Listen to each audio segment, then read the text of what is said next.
Hello, Speed Stuff for Charity. Thank you all so much for having us. I'm Scala Kitty. I am one of the developers for Final Fantasy IV Free Enterprise. If you don't know what that is, I want you all to take the classic story of Final Fantasy IV on the SNES, a beautiful tale about redemption and about finding the true justice in the world.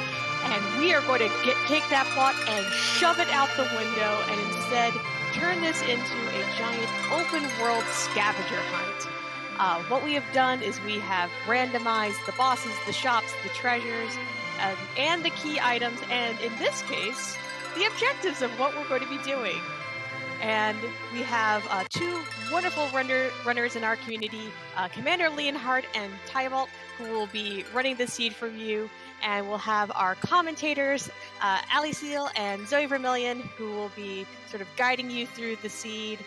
And we just want to really thank Speed Stuff for Charity for having us and letting us be a part of this event and help raise some money for direct relief.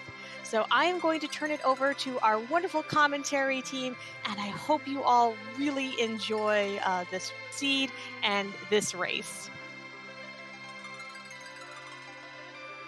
And hi, y'all. I'm Alicel. I'm joined here by Zoe Vermillion. We're going to be your commentary team today, and we're going to walk you through this fun little game that we all love. How are you doing tonight, Zoe? I'm doing wonderful. Thank you so much for asking, Allie. Yeah, we're in for a good race. Commander Leonhart and Tybalt are both fantastic runners. To see that Tybalt's got a lot of shout-outs to the Free Enterprise community in his naming scheme. But the thing that I'm noticing here, for anyone that's not familiar with Free Enterprise, is this starting character. We have an edge. And that is definitely a very nice character to have. Usually in Final Fantasy IV, you don't get Edge until about halfway to 3/4 of the way through the game, so he starts at level 25 instead of level 5. Yeah, he can provide a lot of power to your party very early on. Our runners just scrolled through the flag sets that we're using for this race, which is just a slight variation on the flag set that we're using for the tournament that is currently ongoing, being Highway to the Three Zone. So, yeah, this is, if you've been watching anything over on our channel or any of our partner channels, this is a flag that will be familiar to you and should be just a really great race to watch and commentate. And with these objectives, for this, it is actually, we only have to complete 3 of 4 of these objectives to get access to the final boss. Yep, 3 of the 4 will give us the crystal, which is what in vanilla Final Fantasy you need. You have Cecil throw it at Zeromus, which changes him to his real form and allows you to defeat him. Rather than getting that through story, because we've thrown the story at the window, as Scala said, we get it through these objectives. The objectives that we have up on the screen is we do have complete Cave Magnus. For any Free Enterprise veteran watchers, you know that means music. We have Kakol forging the Legend Sword with the Adamant. That is our kind of standard objective for the tournament. And then it looks like we had 2 randoms, which landed on defeating the King of the Town of Monsters. That is what is normally the Leviathan spot in vanilla, and waking up Yang with the Pan, which can lead to some free key items as well. So that's a very highly incentivized key item now, that Pan. Yep, and I know our runners are kind of hoping for not having to go too deep to find that Pan, or access to Cave Magnus, or what they need to make the Legend Sword. Yeah, alright, so I think we are just about ready. Both our runners are ready. If we are ready with the timer, I am going to drop the gate, so to speak, and then I'll count us down for a timer start. So, let me just do no, and cool. We're going to be going in about 10 seconds. And for those who aren't too familiar 3, 2, 1, timer starts. Sorry, Allie, go ahead. I was just going to say, for those who are not too familiar with our community, this is a very open randomizer. And for those who are not familiar with what a randomizer is, it takes your old favorite games and kind of just really puts things in random places, really opens them up. Yeah, makes each seed, which is what we call it when you're playing a particular, if you randomize it, it picks a seed value, and that's how it does randomization. Makes each seed play different from the last. A couple interesting things we see here early on. Our second starting character is Rydia. Starts at level 1, very low HP, little to no power early game. Has some good uses with her summon ability. We also saw a Golbez in the Flygon spot. Golbez being a notoriously annoying boss to get through. So knowing that he's there may push our runners away from doing that Baron Castle so soon if they do get a Baron. Absolutely. And we see our runners kind of taking diverging routes. We see Commander Leonhart going to go get some free characters, while Tybalt is going ahead and doing a little bit of looting. Yeah, a little bit of looting, giving us our first look at the Baron Inn, seeing that it's the officer-soldier fight, as well as a cane. And, we found some twins in Mysidia and Vanilla. I didn't expect us to find twins tonight, but not the ones we may have been expecting. Now, Edward is not a character that you really want to see. He does have his uses, and on this flag set, we actually do have it available that he can use an item called the Spoon, which gives him a max attack power. But you have to find it, and until then, he's kind of not great. Oh, and that was a spicy find on Tybalt's side. Seeing a Palom, the premier black mage of Final Fantasy IV, in the chest right in front of him was a Stardust Rod. So perfect for that Palom, while Commander Leonhart is showing us another free character here, being a Rosa. So the stronger of the two white mages, unless your name is Memory. Yep, Rosa just has a better HP growth, learns her spells a lot sooner. The only thing she doesn't get is she doesn't learn the spell Exit, which allows you to kind of warp out of a dungeon that you've walked into. She has to go through a special cutscene. Yeah. Porum learns Exit through level ups. Rosa gets it at the end of the Tower of Zot, which, when you're playing with randomized key item locations, you may never actually tackle the Tower of Zot, so you may not get Exit on her. Porum does notably get Berserk a little sooner than Rosa, so if you have a very melee-heavy party in the early game and have to take on some tricky bosses, that Berserk can be more useful than having a Rosa in your party. And you may notice that some of these treasure chests that we're passing by have already been opened. And one thing that we've done for our tournament going on, and that is an available flag, is you can set what we call sparse, which means only 60% of chests actually have items in them. Exactly.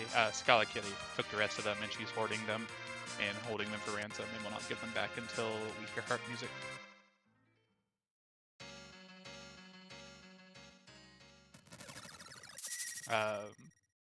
Commander showing off another. This is something that's fairly standard in Free Enterprise. That is a toggleable flag.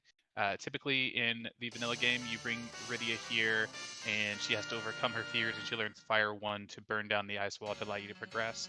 Fire 1's not very useful, so instead we have it set up that Rydia gets a random summon from here. Shiva is going to just keep freezing the ice wall, but if you leave and come back, it goes away, so you can continue and loot if you would like. Yep, and Shiva is a pretty nice pickup for our runners. It is a little bit higher level spell than what Rydia naturally learns until later on. And as long as you've got the MP to cast it, she can do a little bit of early game damage. Yeah, most of Rydia's summons, especially the ones that she gets from in the vanilla game, from her returning in the Land of Summon Monsters, are very powerful. They do take some MP and they have a long cast time, but they can deal out some massive group damage. And we also see a second edge here on Mount Hobbs being fought by Mylon and friends. Yep, and one function of Free Enterprise is we move around the bosses, but they keep the same HP totals and attack and magic stats as their the location that they're swapped to. So you may see a later boss in an earlier spot, and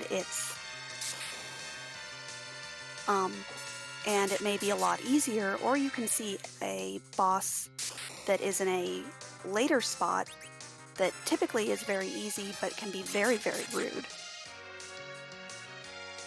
Yeah, exactly. And some of the bosses benefit, more from magic power and magic or physical power or magic power.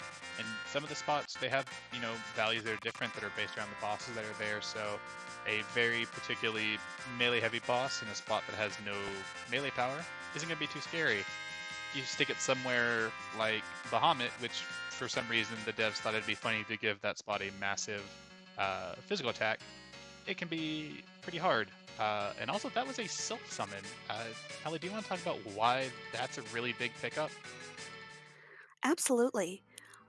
Sylph is another one of Rydia's summons, um, but this one is a little different in that Final Fantasy IV is a perfectly programmed game with no bugs, just unintended features. And one of those unintended features is when Rydia casts Sylph, it doesn't actually use MP. Yeah, it hits fairly hard. It also cures your party based on the amount of damage that's done, and it normally costs 25 HP. As long as you have that amount of HP, and your Rydia is not in the middle slot, and if the wiki is to be believed, also Sylph is not in the upper right magic slot, I think, it'll be free. It's a very weird glitch. The setup is basically free because as long as you don't put your Rydia in the middle, it's perfectly fine, and that can turn her into a very, very early powerhouse. And if we put that Stardust Rod on her to give her 15 extra magical power, she will tear through most of the overworld with just that self-summon by herself.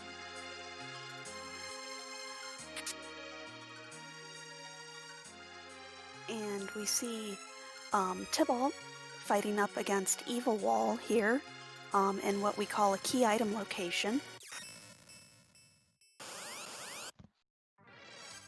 Yeah, chat's pointing out that there was a Dwarf Axe in the save room. That Dwarf Axe is a fantastic find. We do know that there is a cane in the Barren Inn. I'll touch more on why that's important when we get there, because it's a bit much to explain while there's a boss fight going on and a key item about to drop. Yeah, this is an example of a boss that is normally pretty nasty and can be incredibly nasty in some spots, showing up in an early game spot and therefore being a piece of cake.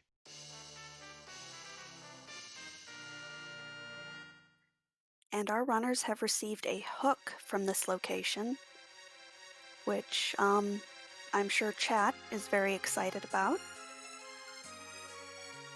Yeah, I know if I was running right now, I wouldn't be necessarily too happy about that. In Free Enterprise, there are 2 routes to get to the underground and allow you to get all the key item checks there, all the bosses, all the shops, all of that good stuff. One of which is the Magna Key, which in the vanilla game is effectively, I believe, is the reward from Tower of Zot. And there's also the hook, which is something that you get in the vanilla game much later after clearing the lower tower of Babel. And you go through Cave Eblin and through what is the vanilla King Queen Eblin and vanilla Rubiconte spots. Very high level spots, completely doable with a little bit of preparation, but the harder of the 2 routes to the underground. And having those 2 edges will definitely be helpful for if this hook route is required. Indeed. Edge has a lot of utility, not only very physically powerful, comes with some great gear. Speaking of great gear, there's a life staff there on Mount Ordeals. That's great for that Rosa. But can steal items, and there is a trap chest on the hook route that has 4 Mad Ogres in it, which is a great spot to get experience. And also, if you wanted to steal some Bacchus wines to allow you to manually use Berserk, that's a great place to do it. And I'm going to keep talking because Tybalt just found longswords in, I believe this is the Mysidia shop. Longswords are a perfectly viable end-game weapon. They cost 11,000. You have 2 edges, sell off some treasure, buy it, and your edges are pretty much set for your Zromus fight if you can afford 2 for each. Yep, while there are better swords for Edge, this is probably the most bang for your buck, as the next best sword for Edge is 66,000, which is a little steep. Yeah, they're only available in gated shops, so like an underground shop or the Cave Evelyn weapon shop. Finding longswords in the overworld can make a seed go by much faster. Looks like he only had enough to buy 2, but I imagine he may keep that in mind if he just doesn't come across any ninja swords or Masa or Mura to get those edges power up a bit more. And while I was talking, we saw a D-Lunar fight at the Vanilla Nylon spot, and it's already dead. Yeah, typically the D-Lunars are a little bit rude. They will go into a pretty nasty script if you attack them with a melee attack, where they start bouncing viruses off a wall, and will typically annihilate your party, but with those edges with flame and such a low level spot, easily took them out. Yeah, they're weak to fire. You can take them out very easily there. Looks like Dark Knight Cecil has decided to take a bit of a walk and is not waiting in the final room of Mount Ordeals, is instead confronting our runners on the back of the bridge. And this fight works just as it did in Vanilla. If you just allow him to use his Dark Wave attack 3 times, he will end the fight and you can progress. It is a free boss in some spots. In other spots, it hits very hard and is anything but free.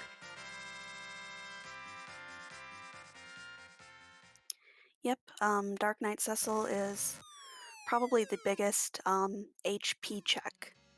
If he's in a pretty rough spot, it doesn't matter what your gear looks like. It's all dependent on how much HP you have. There's a reason why we colloquially refer to him as Pain Man.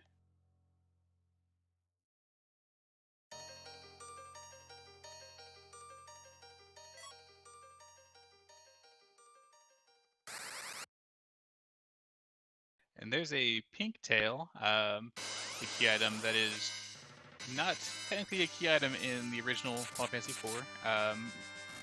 In Final Fantasy IV, that would drop from pink puffs on the moon in the lunar subterrane. A 1 in 64 chance encounter that has a 1 in 64 chance of dropping one, and you would trade it in the Adamant Cave, and you would get an Adamant armor, the completely overpowered and busted armor from Final Fantasy IV. However, we're playing with a no Adamant flag on, so what we've done now is instead of having the pink puffs drop it, it's a key item, and it would normally still reward you with an Adamant armor. But with a no Adamant flag on, it instead just rewards you with a single piece of gear that's of a relatively high value. Yep, it can be something very, very nice, maybe for one of our characters, or it could be for a character that we don't yet have. I'm calling Crystal Sword. I'm just going to say that right now. Yes, crystal swords are another pretty broken item that the main character Cecil can wield. But unfortunately we have no Cecils. No Cecils, which means that we're just going to be bombarded with crystal swords. Also, my completely hot take is that sound effect that we heard at the end of the second fight on Mount Ordeals, where the sprite falls off and goes bloop at the end, is the best sound effect in the game. Feel free to at me. I will not be will not be persuaded otherwise.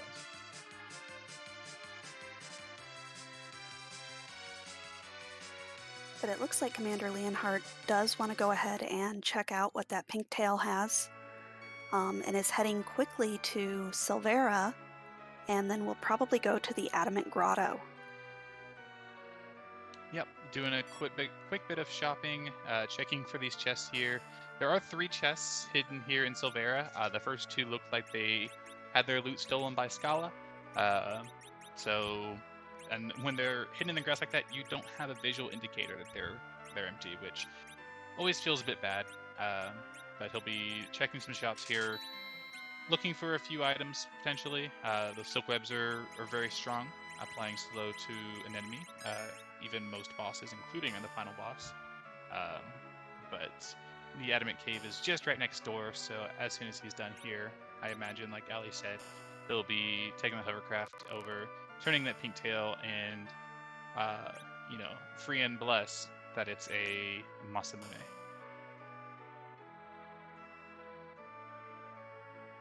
And we see Tybalt has also picked up his pink tail and is heading down the mountain. And we'll see if he wants to go ahead and turn in that pink tail as well. I know that Tybalt already dropped off the hovercraft over at the Cave Evelyn area, so he might not. Looks like it is just a Dragoon Spear. I believe Commander is the one that has knowledge of the Baron Inn, knowing that there is a cane there. So having a Dragoon Spear in hand, one of Kane's best weapons, best in some very specific circumstances, and having that Dwarf Axe definitely increases the value of grabbing that cane here early. Absolutely. Kane is one of those characters that really needs gear to be good, but once you get some gear on him, you can easily take him into the final boss. The Dragoon Spear in particular being very useful on a key number of fights. The D-Lunars, which we have already cleared, unfortunately, and then Pale Dim and Wyvern are both also dragons. Wyvern's the scarier of those 2. Pale Dim's kind of a pushover, so not super important there, but is very useful in 2 key grind strategies, being an egg grind in the underworld and King Ryu's or Gold Dragons on the moon.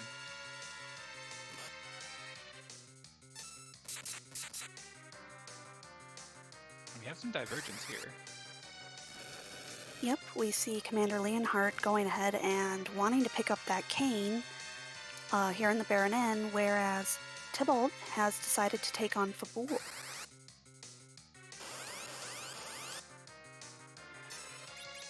Yep. Interesting, at least from my experience, that both runners did ordeals before doing these other checks without having a Tella or a Cecil in the party.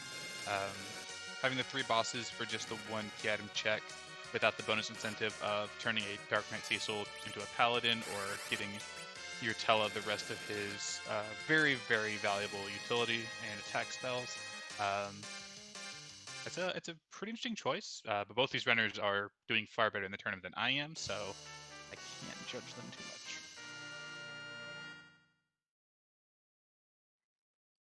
And we picked up a Sand Ruby from the Baron Inn, which does give us another character check.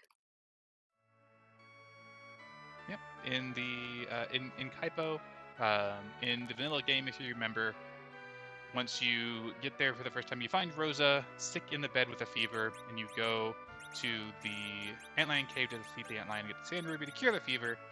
We now found the Sand Ruby in Baron Inn, but there is still a character there, so it's a bit out of the way. But if you're hunting for a character that you want to get a bit more power, that's a good opportunity to do so. And the Fabul Defense rewarding a Murasame, or is it a Muramasa? I can't remember which one it is. It's a Mura, and that is Edge's 2.5th best sword. It's kind of tied with the Ninja, depending on the circumstance. Has the second highest attack power, gives a +5 strength boost, as well as a +5 wisdom boost, so his ninja spells will hit harder, but takes away 5 agility, which agility in Final Fantasy IV is incredibly important, and also black magic. it does things.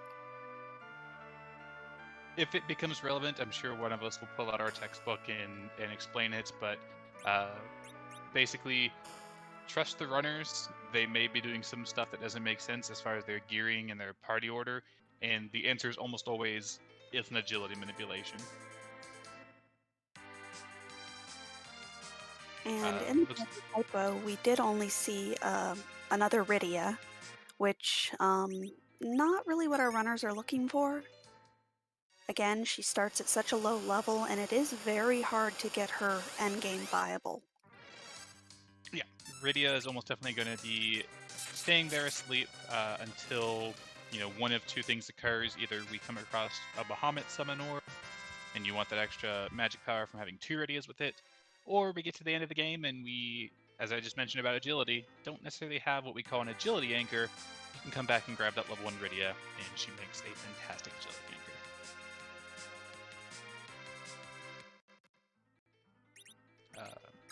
Commander's doing a couple of these boss checks here on the overworld to see if he can find Demist, because typically in Final Fantasy IV for Enterprise, we play with a flag on that's called no free key items. So Edward in the bed, if you were to play with without that flag on, would reward you with a key item, basically where you would get the Twin Harp in the vanilla game. But rather than giving you a second free key item, because we get one at the start, instead we move that item to Rydia's mom, who appears after you have defeated Demist, the vanilla very first boss in the game. Though if she appears in certain spots, she's very difficult.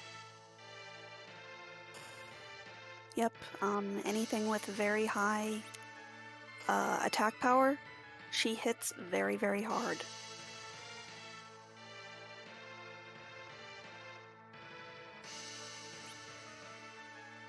But we see both of our runners kind of crisscrossing areas that the other has been. Yep, we have Commander in the football area. Going to do the defense there. Tybalt here, finishing up there and in. So at this point, we have a hook. We have not seen a Demist. The only place Demist at this point that could be hiding would be potentially at the Mega Sister spot in the Tower of Zot. It's a very long climb up there, and you don't want to go up there just to hope you find a Demist that gives you a magma key. Much better just go the hook route. So we will be seeing what chat likes to see, and that is going to be a dive into that hook route to get us to our underground access.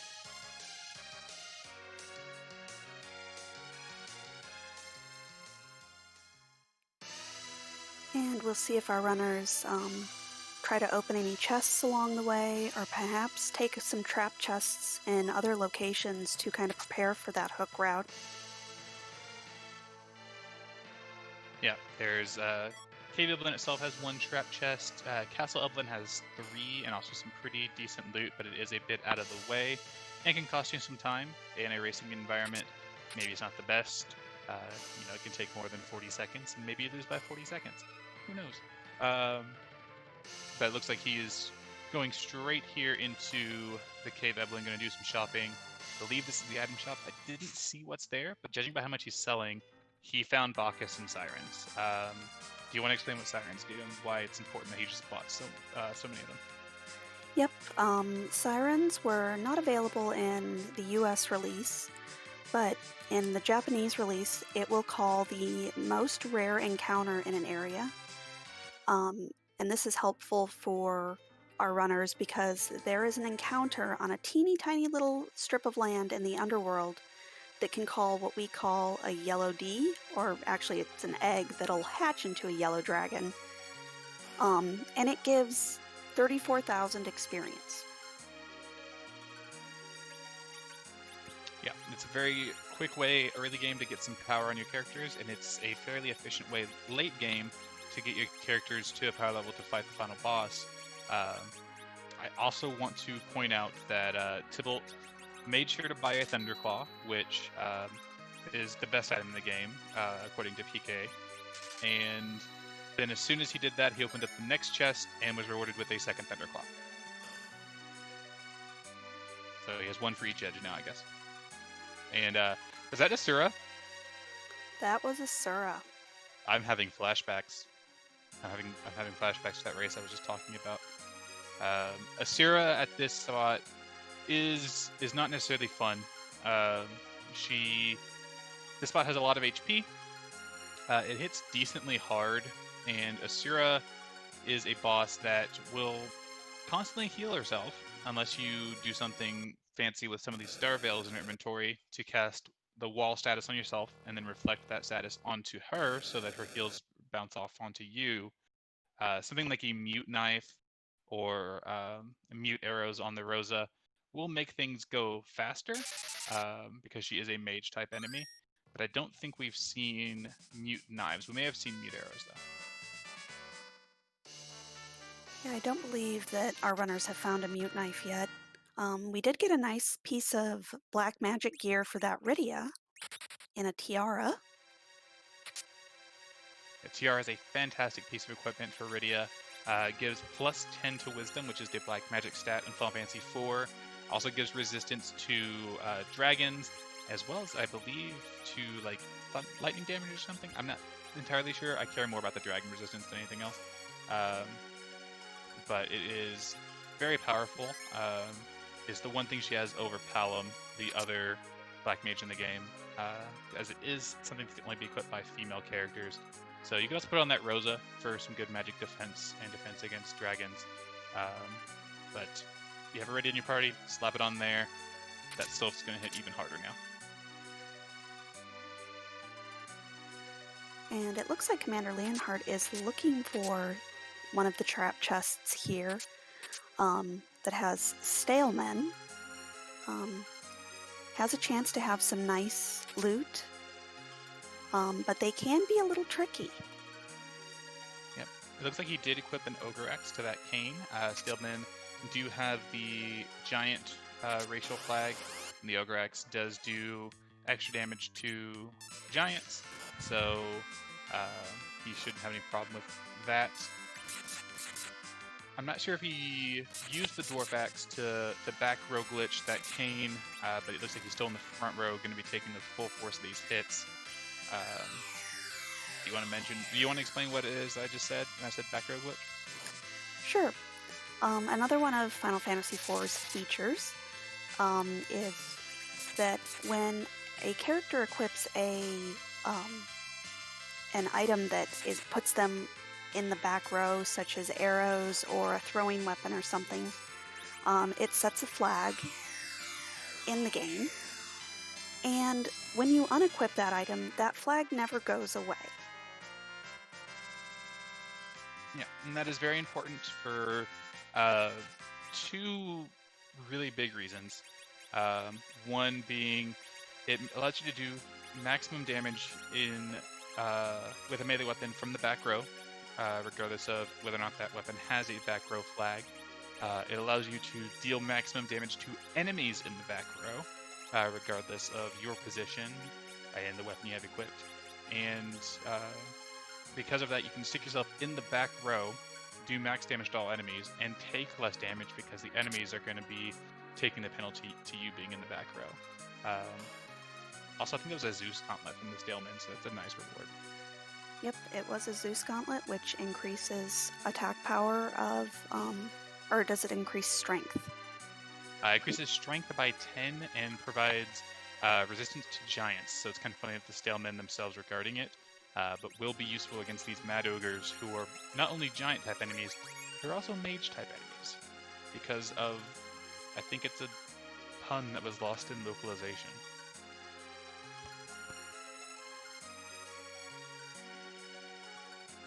Yep, but we saw that Tybalt was able to get through that Mad Ogre chest, and is going to go see what the first boss of the hook route is. Yeah, if you've played vanilla, this is the spot that Edge would normally run into his mom and dad, the king and queen of Eblin, who have been corrupted by Rubicante, and they would throw out some fairly weak fire magic at you before awaking to their consciousness, realizing what they've become, and disappearing. That's not going to happen this time. We have Octomammoth, otherwise known as Octomom, a boss that benefits from having a high speed, very punchy. This is a boss that's going to be a bit rough here. It is weak to lightning damage, so these Thunderclaws are going to get in some work. And the more you hit it, as it loses tentacles, it does slow down. So the fight does get easier as you progress. Yep, the beginning of the fight is definitely the scariest, but Tybalt did buy some illusions which cast the blink spell on a character, which will help kind of mitigate a little bit of this damage. Yep, the blink spell making the next 2 melee attacks that are targeting that character miss completely. Edge gets a spell with the exact same effect that targets himself at like level 38 called Image. So he's very used to blinking back and forth like this.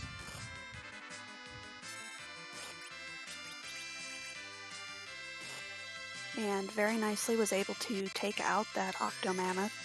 Unfortunately did not get that XP on Rosa, although I think this is a 0 XP spot.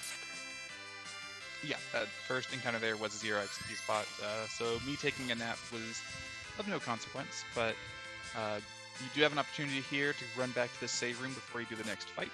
Something I did not know as a child trying to fight Rubicante, so that was fun. Going to take advantage of this. Do his best to set up his party here. That Palom is 1 level shy of having Quake. I would honestly consider maybe taking it at random encounter here just to get that online, but it seems like Tybalt has no interest in that. Is gonna go back and give this Asura a try. Yep, and hopefully has enough Star Veils. Looks like he has 2, which doesn't give you a lot of wiggle room, but is the right amount. I believe with this Palom in the middle slot, depending on what Palom's agility is, I'm going to talk about some black magic here. If his agility is low enough, this Asura might be relative agility 1, and chat can correct me if I'm wrong, because I tend to be in these situations, but I believe at relative agility 1, your Star Veil never has an opportunity to fall off. So if we can get one onto Asura, it'll stick with her throughout the entire fight.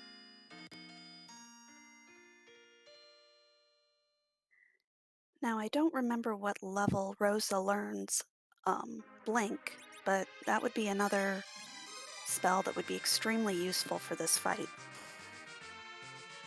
Yeah, I think it's another spell that Porum learns before Rosa. Porum typically gets all of the utility spells anywhere from 5 to 10 levels before Rosa, and Rosa gets the healing spells 5 to 10 levels before Porum. So it looks like we're going to be relying on a Sylph Summon and these 2 edges doing their best with whatever equipment they've got. Might want to pop a Bacchus Wine maybe, just to get that Berserk status going, use some extra damage. Bacchus Wine is a 50% increase in damage, as well as making you instantly re-enter the queue as soon as you can, so it is a huge DPS increase for any melee fighter.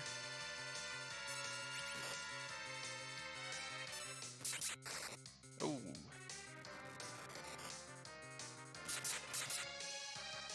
It looks like Tybalt did take a wipe there. The damage looked like it got a little out of control on his characters.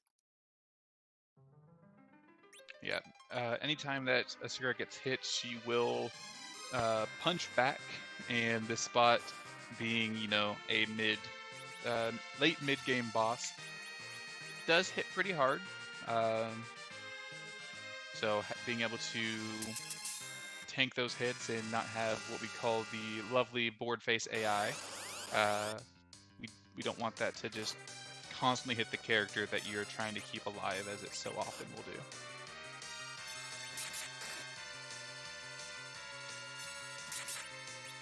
And it looks like Commander's having similar issues over here on the Octomam fight. Board AI just takes out that middle edge right away, and is going to just slowly pick off the rest of the party.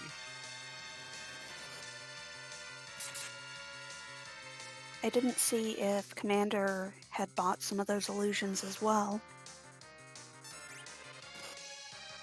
I did not see either, but it is taking a wipe here while Tybalt is getting back into the Asira fight.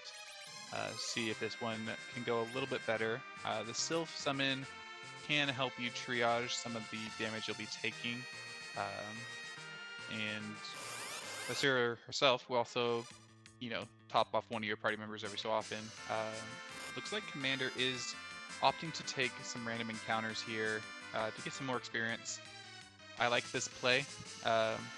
He does not have the Palom. It looks like he opted to keep just Iridia with the Stardust Rod and the Self-Summon instead of having Palom. Might be eyeing something along the lines of a Berserk party at the end and just wants the extra healing from Sylph in the early game instead. Yep, and maybe looking to get Blink on that Rosa. Yeah, I'm going to do a quick bit of research and look at a chart and let you know what level that he actually gets that spell.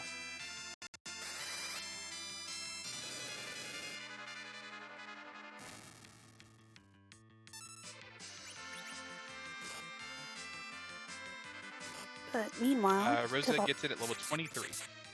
Oh. Same level that Palom gets Quake. And the same level that Porum gets Berserk. Level 23 is a very important level for the mages.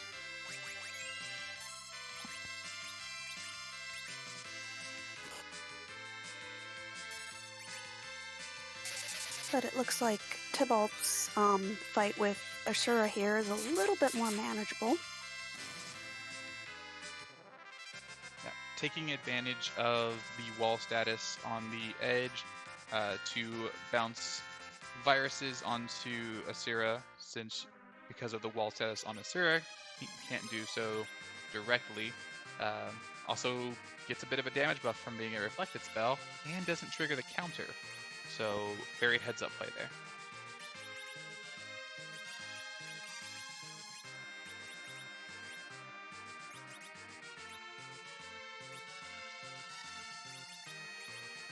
Looks like Commander did get level 23 on that Rosa, has the Blink spell.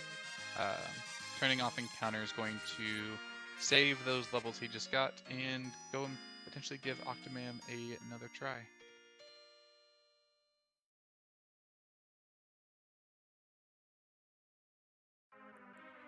And Tybalt is continuing to try and chew through the health here at this spot. I believe it's 21,000.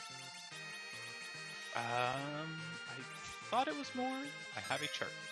I am full of charts tonight, chat. Let me pull up my boss chart. This, just to point out for anyone in chat who maybe isn't familiar with Free Enterprise, this is a really nasty hook route. The hook route itself is already something you don't necessarily want to see, but this boss combination here with Octomammoth and Asira is incredibly rude. And it's 25,200 HP. So you were not far off. For all intents and purposes, you were trapped. Yeah, and for this party with not a ton of damage output, that is quite a bit of health to chew through. Yeah, had we stumbled across a Mute Knife, these edges could be doing, upwards of 6,000 to 8,000 damage. It would go by very quickly, but without that, they're doing less than 1,000. You got your Iridia, doing 1,000 or so every time she casts Sylph. Your Palom doing what he can with Virus, but he's gonna run out of MP soon if he hasn't already. And it's a triage. Battle of attrition. Speaking of which, Commander has made it through the Octomam fight and has now pulled neck and neck with Tybalt, give or take however many HP on this Asira Tybalt has gone through in this attempt.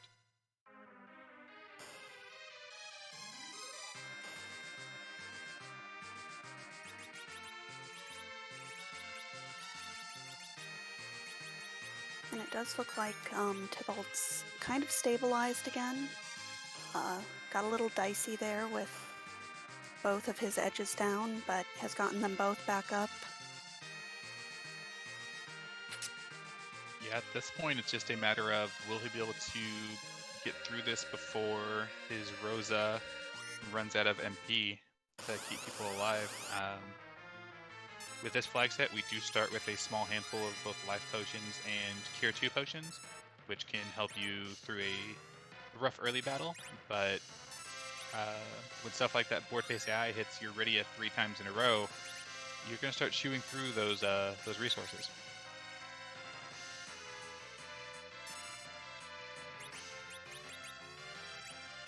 But with that last hit from Edge, it looks like we are through the Ashura fight, and Tybalt is our first runner down into the underground at 40 minutes. That is a well-earned fight. Made it through, took a couple of attempts, but with the gear that he's got, the levels he has, that was well executed on that attempt. And we can now continue the seed. We have an entire underworld open to us. We started with a tower key, so my favorite play, keyless tower, is completely off the table. So we'll see what our runners are going to do. Looks like they're at the top of Lower Babel. Leviathan was saying hi to his wife, who has moved into Upper Babel. So that's something to keep an eye out on. Another boss that's weak to that Thunderclaw. And a question from chat from Scala-Kitty. So Boardface AI is kind of what we call the developer of Free Enterprise was Boardface, and some of us are convinced that he has created some artificial intelligence that knows the exact character that needs to be taken down so that the boss can win. Yeah, basically it's the character that your strategy revolves around or has the exact action queued up to help you swing the fight back into your favor. The boss will just hone in on that character and hit him or her multiple times in a row. And we have some validation here. We have our job dwarf being a commercial fisherman. This is another thing we randomized in the Free Enterprise community.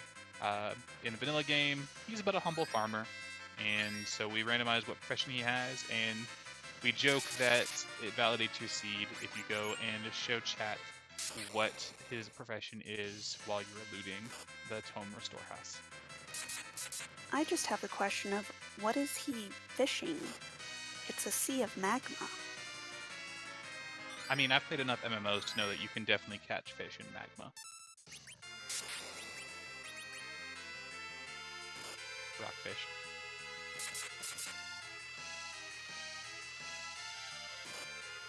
But it looks like Tybalt is following a pretty standard route for the underground, doing what we call checking your freebies, getting the free key items that are available before starting on any of the bosses down here. Yep, there's a chest in the Fey March, lands on monsters to some, that in the vanilla game holds the rat tail, and here's a key item check, so it could contain any key item, but it could also just contain some random piece of equipment. So we will soon see what we are going to get from there. And also, just a random thought about the commercial fisherman. It never said that he was a successful commercial fisherman. So. And on Commander Leonhart's side, it seems he's got his cane set up so that Ashura is only doing 1 damage. So even though the rest of the party is dead, this is pretty much now a free fight. It's just a matter of how long it takes. Yeah, I believe we had found an Aegis shield. Aegis shield is a very good shield, in my opinion. Probably the best shield in the game. It gives a good amount of magic defense. It also prevents Petrify, which isn't that important, but gives resistance to mage-type enemies, of which Asira is one. So having him in the back row with an Aegis shield and look like he was berserked up with that Dragoon Spear, at that point it's just a waiting game. And there in the King and Queen spot of the Fey March, we saw a Mom Bomb and a Yong. Not very nice bosses down here. Especially when you consider that one of our objectives is to beat the king of the Fey March. that is going to be that mom bomb. And in true fashion, we ship whoever is in the king queen spot. So I am so happy for Mom Bomb and Yang having reconciled and made up their differences from the top of Mount Hobbs. I wish the two of them only the best. And they've got 6 little ones on the way.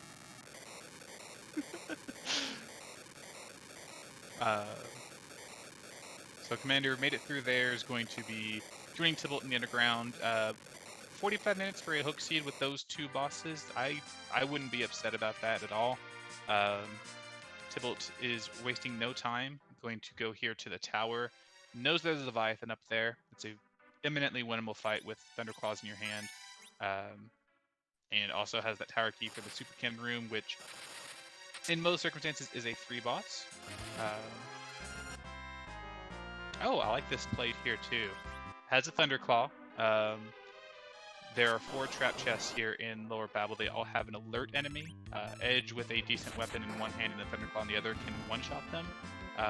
And trap chests in Free Enterprise have better loot than most places in the game, so you can pull some top-tier loot here if you are lucky.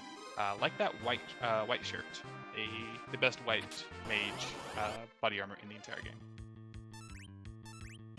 And getting very lucky with all of these trap chests kind of being all in a row.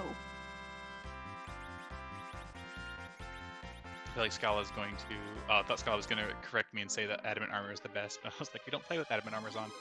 Also, that's a defense sword.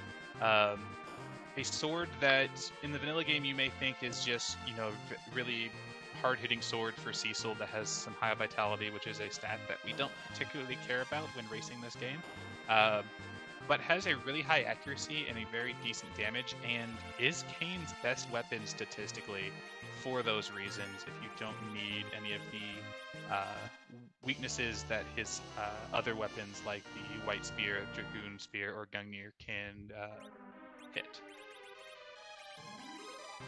Yep, just a great sword for your canes. Unfortunately, Tybalt did not take that cane from Baron N. Yep. Looks like that is currently the difference between the parties, is that Tybalt still has the Palom. Commander did take the cane, so it's great that Tybalt found the defense sword, but for him it is either a bunch of money or a good thing to yeet at a problematic boss.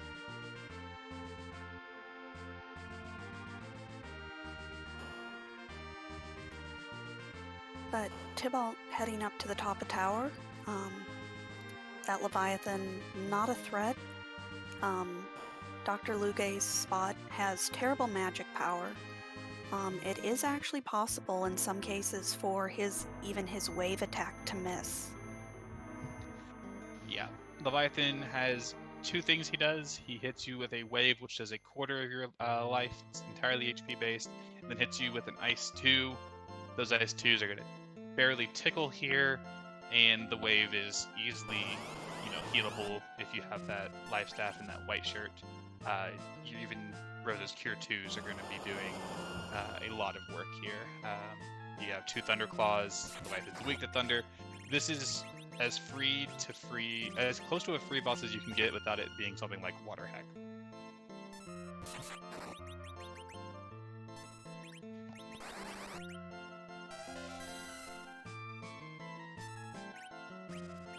And we see the Berserks come out.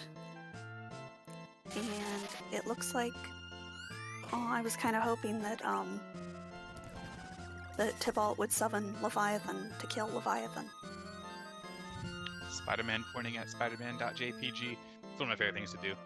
Using Leviathan on Leviathan or Bahamut on Bahamut.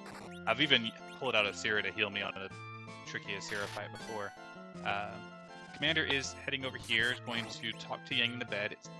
While the game says nothing happened, what was actually just done is it set a flag, which allows you to go talk to Sheila back in Fabul, that is Yang's wife, where in the vanilla game, she will give you a pan to go wake up her lazy husband because she is missing him and is upset that he is just taking a nap surrounded by cute sylphs.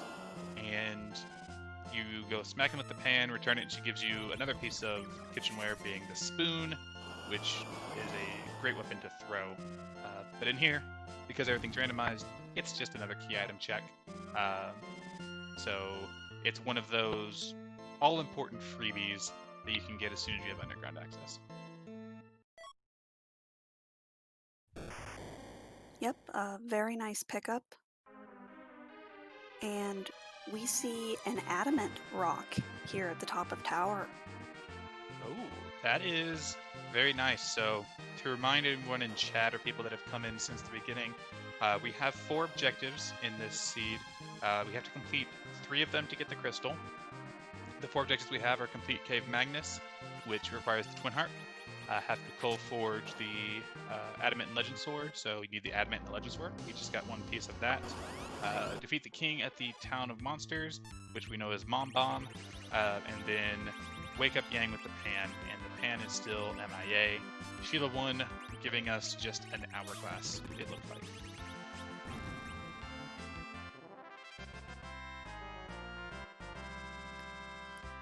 And we see the tower key used to get to the cannon room, and we find 3 sisters, which very quickly go down.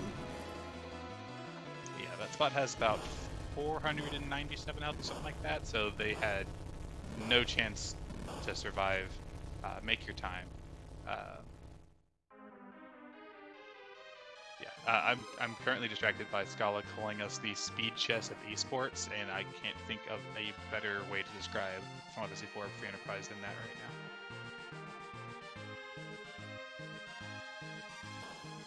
But it looks like Commander Leonhart is going to go ahead and do the Dwarf Castle check, which is a very interesting check with these flags.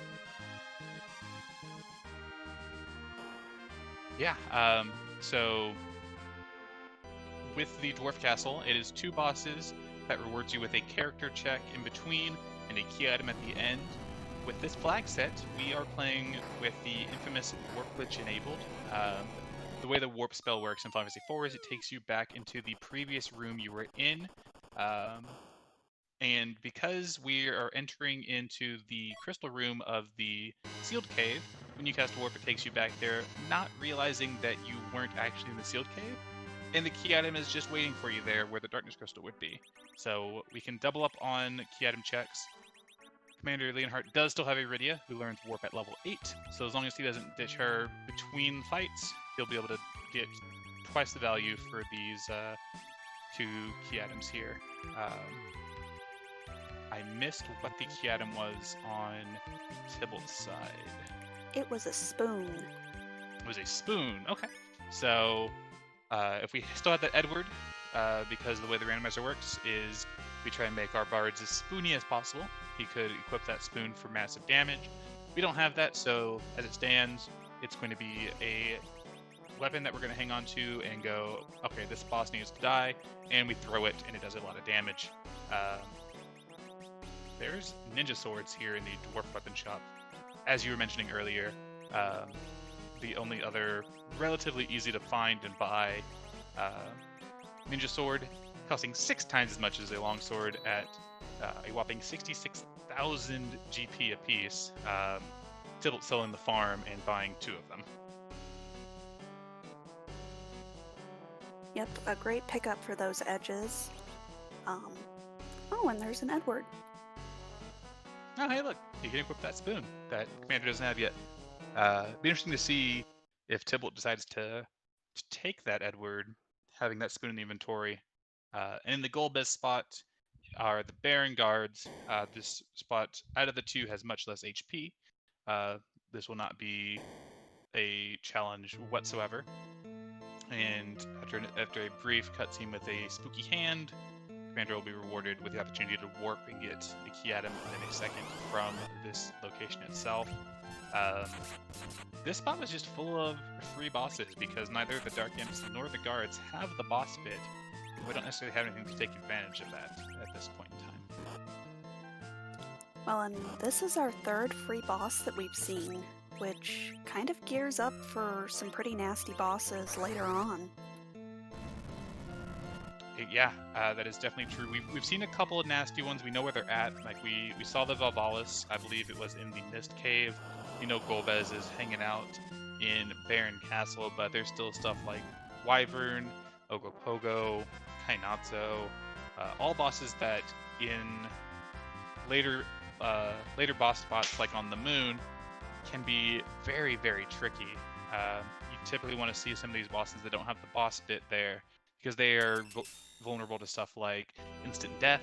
I believe we found an Odin sphere somewhere, the item, not the video game, and also immune to stuff like hourglasses, which I know we found in, I believe, the Tomer shop. And we were only rewarded with a package from that check. Yep, so one more item towards 10 key items. But it looks like Luca, was playing around in the sealed cave and took the darkness crystal out of there, so that gives us access to the moon. So aside from just locations that are locked to us from not having the specific key item for that location, we have access to all 3 phases of the game now, which opens up routing wide open and is going to potentially cause some really interesting divergence here. Now, if you were these runners, do you go ahead and head up to the moon, or do you try and take out the Feymarch bosses? Me personally, in this flag set, I believe the moon is always haunted until proven otherwise. You have an edge. You also have viable sirens in the Cave Evelyn shop if you wanted to. You could also steal some from those alerts in the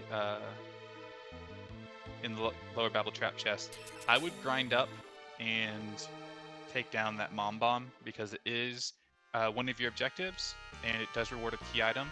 So you could, get something else like maybe the pan, which leads into your harp, and there you go. You've got 3 of your objectives done, and you're in go mode.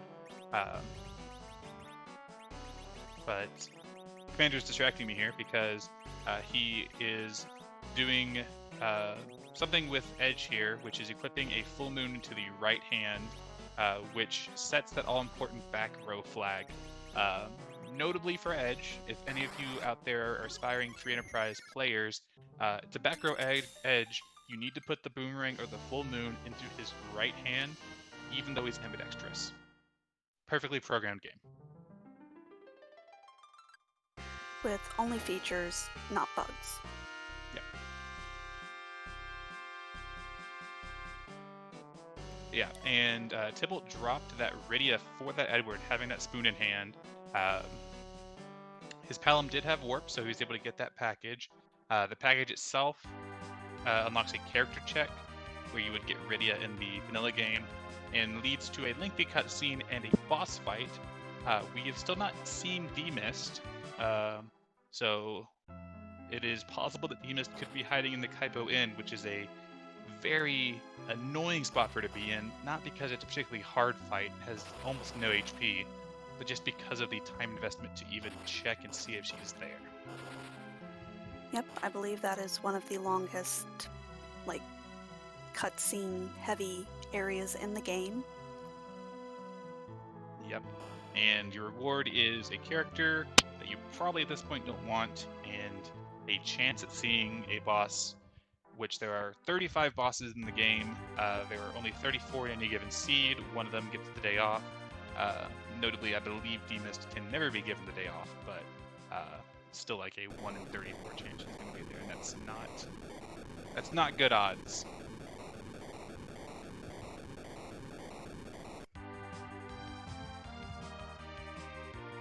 It looks like Tybalt is heading back over ground, probably going to check that Sheila and get his hourglass. Yep. Commander is following in Tybalt's footsteps, going to fight this Leviathan, get his adamant, hit the super cannon on the way down, get his spoon. Honestly, you just ditched the Edward. You may be kicking yourself a little bit if you're a fan of the Spoony Bard. I know I personally find him to be a bit too much of a glass cannon, and so I wouldn't be too upset about not having him. But one more key item The spoon itself will be at least one more key item closer to 10 key items, at which point in Final Fantasy IV Free Enterprise, all experience gains will be doubled. So you can grind much more efficiently, and it will take you less time to get to the levels you want to be to take on either Zeromus himself or a particularly nasty boss in a spot you don't want to fight.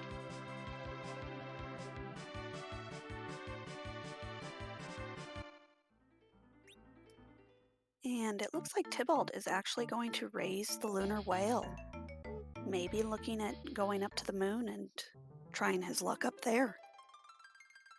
Yeah, at this point, the only things that we have not checked are what's behind Mom Bomb and Yang and stuff on the moon. So the Yang in that Asira spot, it's very fast, it hits very hard.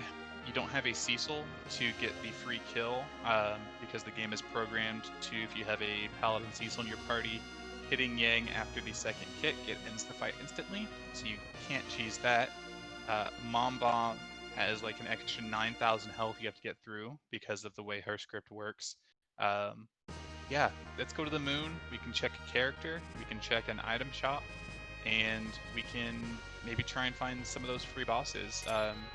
A lot of them have been removed, but the two most notable, being Water Hag and King Queen Eblin, are still on the table, and you might be able to, snag an easy key item from one of those if they appear.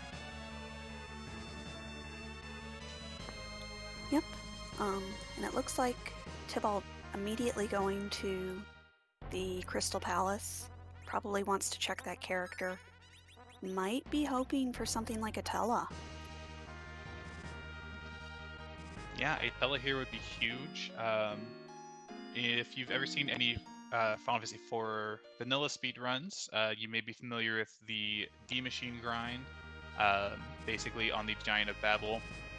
If you have a character with the access to the weak spell, you can very easily take down D-Machines very quickly and life glitch them over and over again to double your experience, because if you use a life potion on a non-undead enemy that can be raised in a fight, they come back to life with 0 HP because they have a 0 in their vitality stat, and they die again instantly, and you still get the experience and gold from them. And only finding a Rosa up here. I doubt we'll see, even though it is the best Rosa palette. Unfortunately, not really necessary right now with already having one. Yep, not surprised to see that Rosa left behind.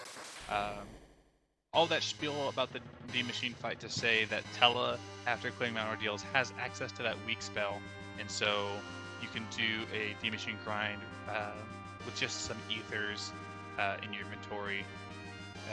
But with no Tella on the moon, and now our only characters being the one at the package, we have the 2 in the Tower of Zot behind the Earth Crystal, 1 in Baron Castle behind the Baron Key, and then there's 1 after the bosses in the Giant of Babel, which, if you're watching Free Enterprise, you will almost never see because there's almost no reason to ever do the Giant of Babel unless it's an objective. And if it is an objective, you're gonna want your party being done before you go in there, so you won't be taking that last character anymore. But looks like Tybalt is going straight down to the lower lunar subterranean. I don't know that he picked up any exits. Yeah, I don't believe he did. Did we see them in shops yet? I don't think so, honestly. Yeah, so he's committed to this play here. Probably going to save here. Check out what's at the Ribbon Room spot. The Ribbon Room gives you double value. It has 2 key item check locations behind 1 boss. So if he gets lucky and finds, say, a Water Hag or King Queen in here, it's very easy 2 key item checks. But was it leg? Let me show you how.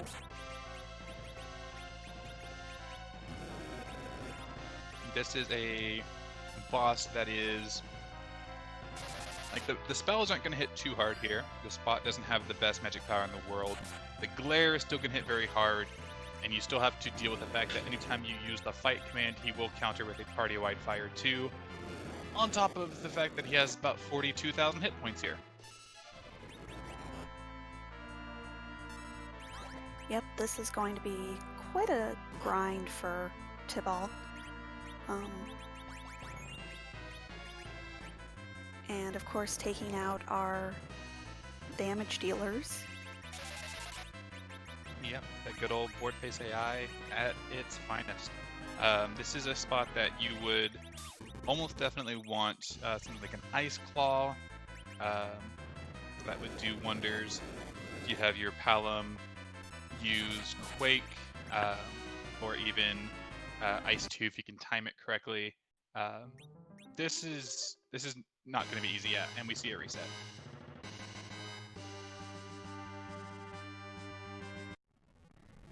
Yep, may want to see if there's something a little bit easier in some of these other spots. Yeah, Rubicant is a very nasty boss, pretty much regardless of location. And hey, look what I was talking about. A free boss at a moon spot. This is something where they're going to cast Fire 1 and Fire 2. Not going to do much damage whatsoever, and just by waiting a little bit, they'll eventually change their color palette, the music will change to a somber tune, and they will leave the battle of their own accord, leaving you with the experience and the key item that they are guarding. Meanwhile, we see Commander Leonhart heading into Cave Bahamut, fondly known as Cave Value in the community. There's always value in Cave Bahamut. And we'll see if he's going to try and take on the boss here, or if he's just looking to do a little bit of a grind. Yeah, so I know that Commander really likes coming here into Cave Bahamut to loot some of these early chests. Finds a defense sword. I don't think he had found one from the Lower Babel trap chest, so that's nice. Does have an hourglass here, showing us some good game knowledge. Popping a siren to get this King Ryu fight. Has his cane with a Dragoon Spear, going to be doing plenty of damage. These have about 8,000 health. They are life glitchable, so if he life glitches one as it dies, he'll double the experience, and this fight will reward 90,000 experience to all of his characters, giving him a nice level boost. And on Tybalt's side, we did see an Earth Crystal from King Queen Evelyn, which opens up some very nice treasure chests. And at the Ogopogo spot, we see Mylon Zed, and this is not something that's terribly scary here. Only hits with physical attacks, so you can easily blink through this. Is weak to both fire damage and holy/curative damage. Is also considered a flying enemy to give him a quake immunity.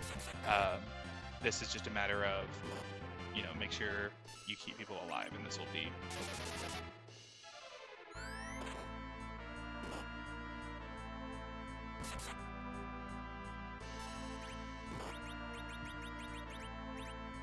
Is taking out some of the kind of necessary characters here, being a little bit rude. Yep. Resetting out, might consider going back in with a slightly lower battle speed and maybe throwing out some more blinks to give it another shot. As you were mentioning with the Earth Crystal, though, it unlocks some great loot as well as access to the Tower of Azaj, which will give us 2 characters and a key item check. The loot that it gives, I keep harping on about, vanilla Final Fantasy IV, but after retrieving the Earth Crystal, you're given access to the Troya Treasury, which is something like 18 or 20 treasure chests in Troya Castle. What we've done in Free Enterprise, rather than just giving you access to those right off the bat, is you do need the Earth Crystal, and then you'll be given access to it. And in the flag set we're playing with, we have a flag on called T Wildish, which is a variant of our treasure flag, which is based off of T Pro, which, long story short, weights things higher based off of how hard they are to access. And the Troya Treasury is the highest weighted loot location. It's also dense with checks, so you can find some end-game items there relatively easy. So hopefully you find something like endgame edge swords in like a Masamune, or some more Zeus gauntlets, or even some power robes. There could be some great value there. Yep. And it's also a community favorite in what we call Rate That Treasury, as well as some very nice items that could be found there. You can find a lot of junk. Yep, or you could find a lot of nice items for party members that you don't have. Like you could pull out 4 crystal swords, and you don't have any Cecils. Edge can't throw them. They're only good for selling. And Commander peeking that Cave Comet boss, seeing CPU, that is an interesting fight to see. All of its attacks are HP based as long as you don't kill the 2 smaller orbs, but it does take a bit because it does throw a wall on itself, so you cannot hit the main body with direct spells. And in that spot, the main body has about 30,000 hit points. So it's a bit rough to chew through, because you can't rely on stuff like Berserk or Virus. And you can't Quake it because you'll kill the 2 smaller ones that need a very nasty counterattack. Or you can say, I don't care about any of that, and YOLO and hope that you can kill it before it can kill you. Yep, that's also another strategy. One in that spot that would be interesting to try, given it has 30,000 HP. You can also try a strat that I learned about, I'd say, during this tournament that we have ongoing in the Free Enterprise community, where if you, I believe if you reflect float off your party, it can hit the 2 smaller orbs, and then you can Quake without worrying about it. Yep, because even though it is a floating ball, it isn't actually floating.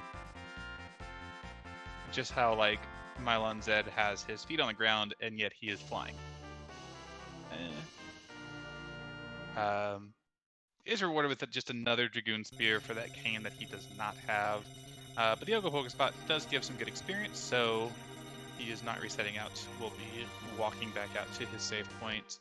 It'll be interesting to see what he does here, because Commander has decided that he didn't want to deal with the CPU, didn't want to dive any further into the lunar subterrane, has come back to the Feymarch to take out the required boss in the form of Mom Bomb.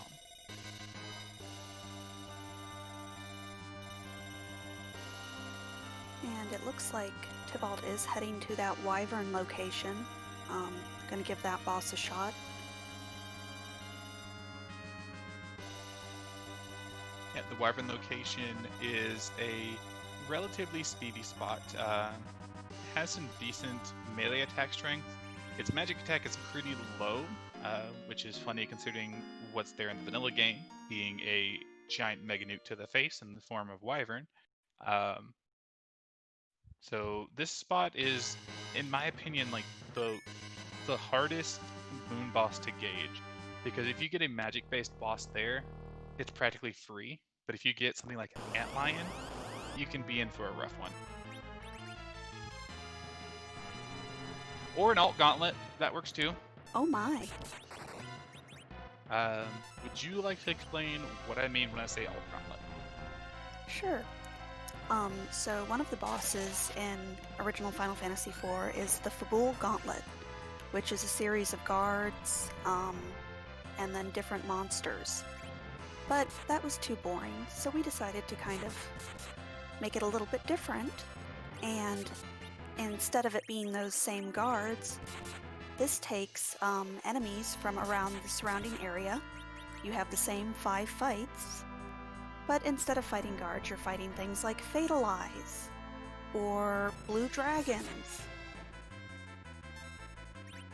Yep, so this is pulling from the Lunar Subterranean enemies, so stuff like Fatalize, Trickers, King and Ging Ryus, Evil Masks. It depends on exactly what area the boss is in, because it pulls from that floor's location encounter table. But no matter where you're at on the moon, you're in for a manageable but long alt gauntlet that will at least reward you with some decent experience. And in this fight, we see a little bit of agility shenanigans going on with that count never actually wearing off. Yep, if you have your character with the proper relative agility and berserked up, I believe, just as I mentioned earlier with the Star Veil never running off of Asura, the game never realizes that it's supposed to take the count status off and kill you. It just keeps it going.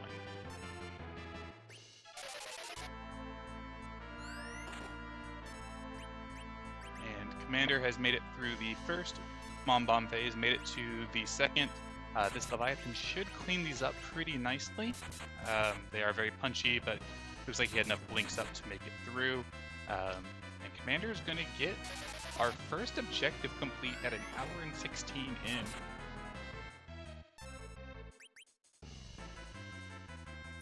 And gets a Bahamut summon. That is pretty nice, still having that Rydia in your party. Rydia's ultimate summon, one of the few tier 7 items in the game. Takes a huge chunk of NP, but does a whole bunch of damage, especially with that Stardust Rod and Tiara equipped. Is going to be approaching, 8,000 damage on every enemy on the screen when you use it. And Tybalt is just kind of plugging away here at this alt gauntlet. Yep. Had some Warlocks up on the screen earlier. That's a fight that we commonly will see used for a grind. You can use a Mute Bell to keep them from casting any of their spells. And then now we have the King Ryu fight, another common grind fight that we saw CommanderLeonhart utilize. And so basically getting a bit of a grind out of the way in a way that, maybe he didn't want. Commander's going back in for this Yang fight. I'm interested to see how he does. And Yang is going to hit hard. Yep.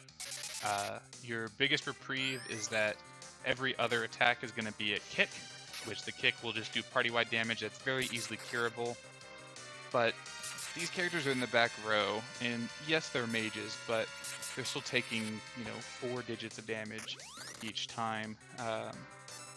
We saw him throw out a Silk Web at the start, which is a item available in the Japanese version of the game that puts up 2 stacks of the slow spell, which surprisingly does work on bosses, and is probably the only reason that he's not, entirely dead yet.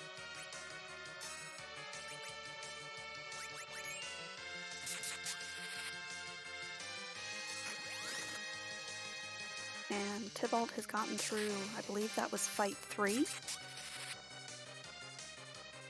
I believe so, yes. Looking at Commander's side, we'd see that his Rosa, through the grind that he did get all the way up to Cure 4. If she could stay on her feet long enough to use it, that would go a long way to getting this fight back on track.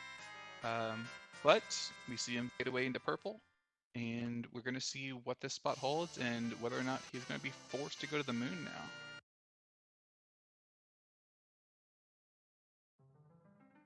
And only getting a crystal armor.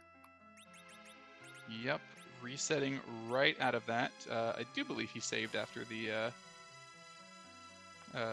yeah, he did. He's making sure he saved after the Mom Bomb fight. I would have felt really bad had he not.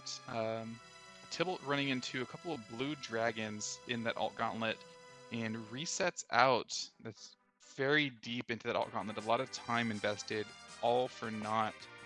Blue dragons are incredibly vicious. They hit very hard, and they have over 10,000 health apiece. And if you don't kill them at roughly the same time, they're going to start casting. The living one's going to start casting a party-wide blizzard spell, being for a decent chunk of ice damage every time it does. Yep, and they are not susceptible to stop. Nope. This is a spot where having a cane in your party with a Dragoon Spear would be great. Commander will have a leg up there if and when he does encounter that alt gauntlet. But Tybalt has that Spoon Word, which can deal out really, really good damage, more than Commander Leonhart's cane will be able to do under most circumstances. Just keep him away from a stiff breeze. And we see Tybalt having to walk all the way out of the lower lunar subterrane. It's much harder to walk out than it is to walk in. It is so bad. Speaking from experience, the muscle memory to get down is second nature. The muscle memory to get back out is not. And there's been many times where I've taken a wrong turn because I'm just like, I don't have to do this often. Why don't I have exit? And that is why Porum is the superior white mage. Yep.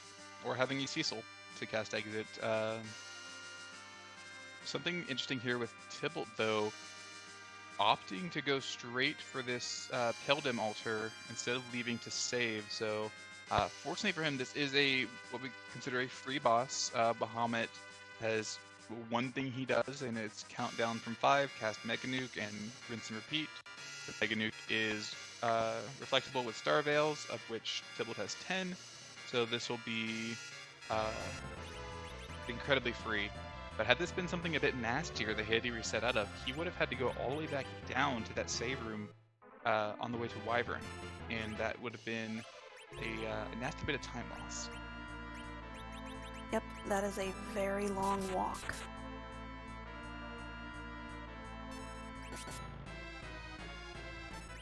Alright, we've got... Oh, go ahead. Nope, you go ahead. I was going to say, we have Commander here coming down with stuff we've seen on Tybalt's side. He has more levels, so he's going to jump into this Rubicon fight, and we'll see if he can take it down with the advantage of the levels that he has compared to when Tybalt first entered this fight.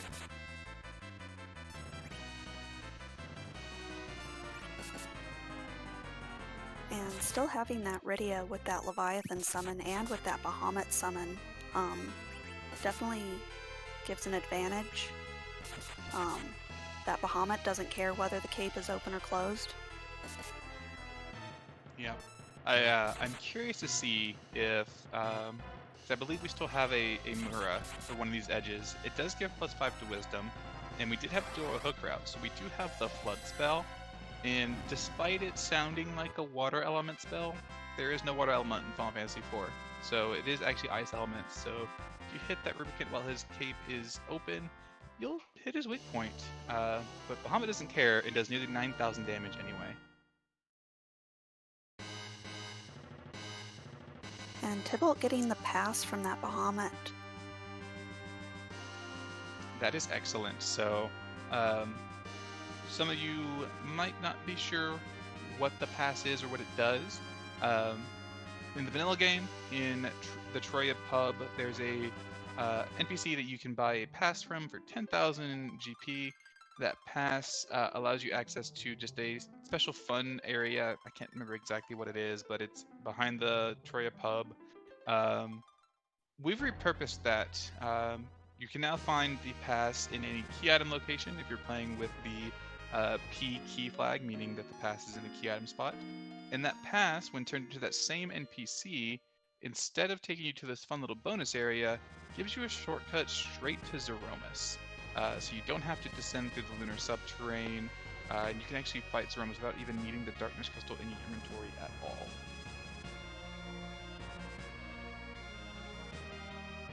Yep, makes that walk a lot faster. Especially if you've already finished up the moon You don't usually want to go back. The amount of walking and cutscenes can make or break a race.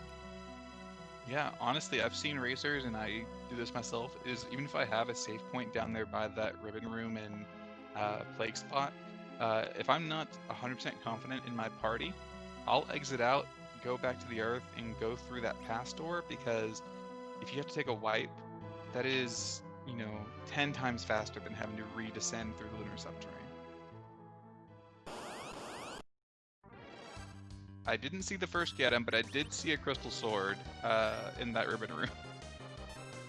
Looks like it's the Baron Key, maybe? Yep. Baron Key, which opens up more checks back on Earth. Yep, so Baron Key will open up a key item location in the form of Liberating Baron Castle. And we'll open a second one from the Odin's Throne. And then there's also a character check in there, but Commander's got some levels. I doubt he cares at this point. But he will get his Earth Crystal here. And so with the Baron Key and Earth Crystal, that is a total of 3 additional key item locations opened up. We know that the Ogopogo altar is not going to reward a key item. It just has a Dragoon Spear. We don't.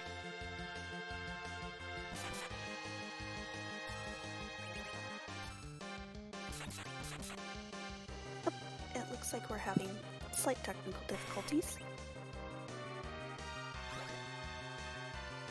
But as Zoe was saying, we don't know if there's a key item there at the Alt Gauntlet at Wyvern.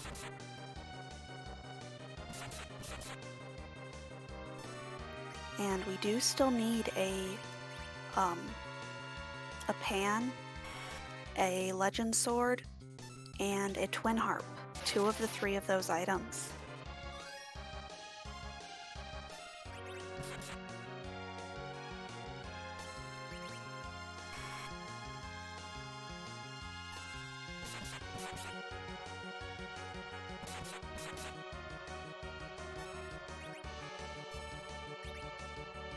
But Commander Leonhart heading down to the Ogopogo altar.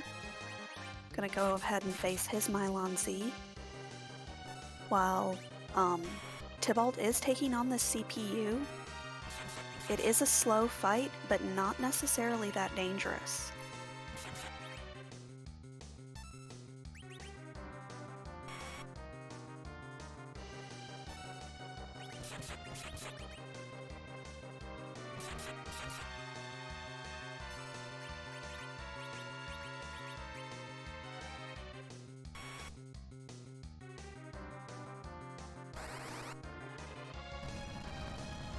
And Commander Leonhart showing off that Mylon Z is an undead enemy and is affected by cure spells, with that Cure 4 doing about 5,500 damage.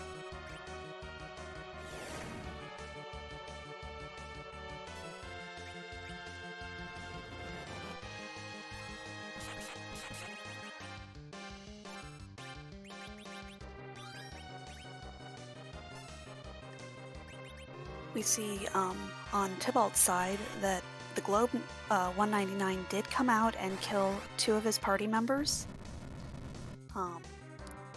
but can't be far from taking out this boss. I have returned. I apologize. My Discord had a bug. It had a feature. So, looks like I didn't miss much aside from lovely commentary from my co-commentator. And Tybalt getting a white spear. Womp womp. For that cane that he still doesn't have. Yep. See, he's just throwing defense swords and dragoon spears and white spears and going, bet you wish you kept that cane out, didn't you? But yeah, that means that our progression is either through Zot or that Baron Key. Tybalt doesn't have that Baron Key, so he's got to be hoping that it's Zot. Or through that Alt Gauntlet at Wyvern. Oh yeah, that's also very true. But yeah, for Tybalt's sake, he's definitely hoping that it's Zot, so he doesn't have to go back and try and make it through that Rubicant or that Alt Gauntlet that he's reset out of. When my Discord glitched out, I don't know if my question came through, and I definitely didn't hear the answer, but even if I had the Baron key on Tybalt's side, I like this play. Earth Crystal will at least get me exit on my Rosa, and plops me right outside Baron, ready to go in with that Baron key. Very easy for routing, but let's rate that treasury.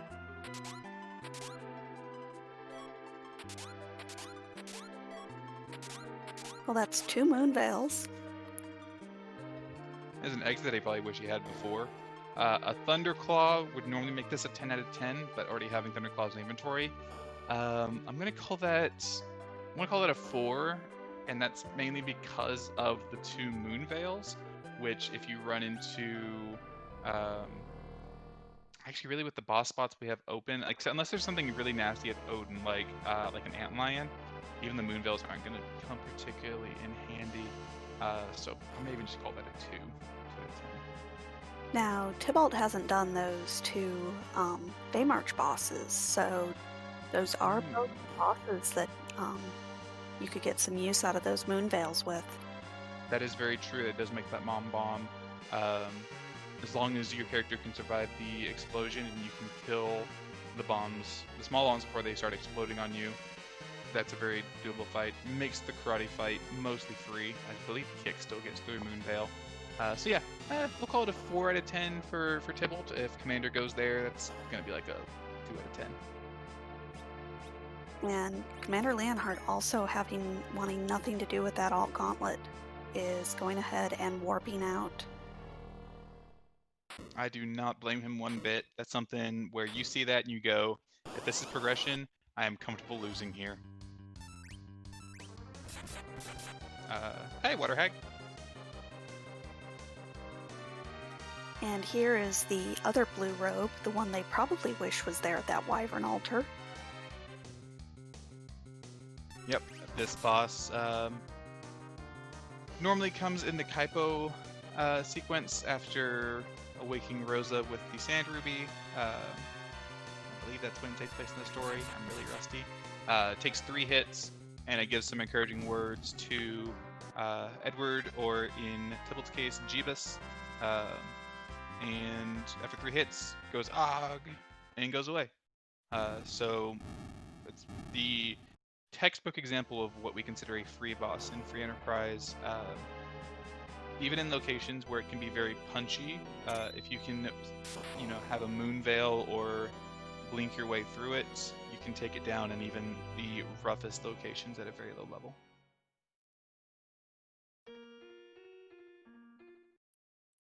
But we see Tybalt finding another Rydia up here.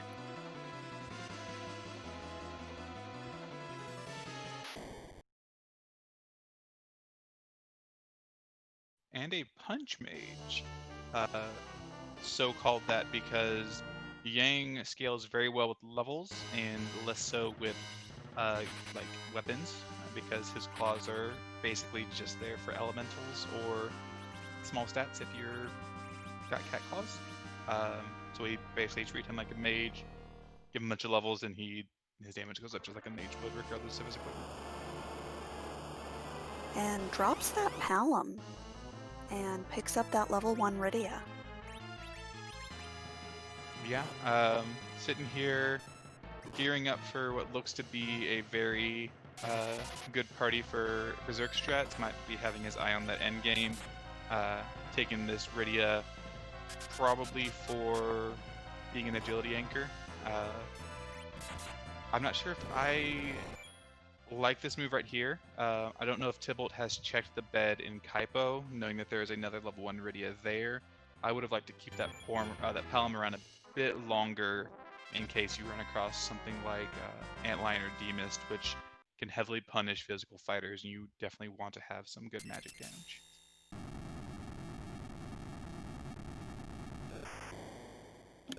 Absolutely, and I don't know that we've seen a cursed ring on either of our runners' side.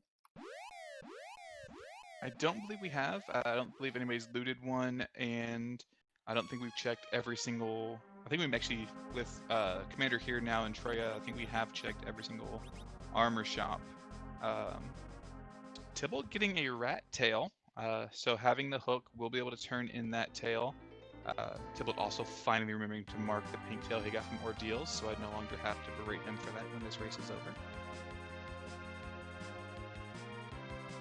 And that does put Tybalt at 10 key items. Yep, so he will now be getting double experience from all encounters, both boss and random, or someone with a siren, what have you. Is going back in here, probably going to grab some more sirens, I would imagine, maybe some more Bacchus.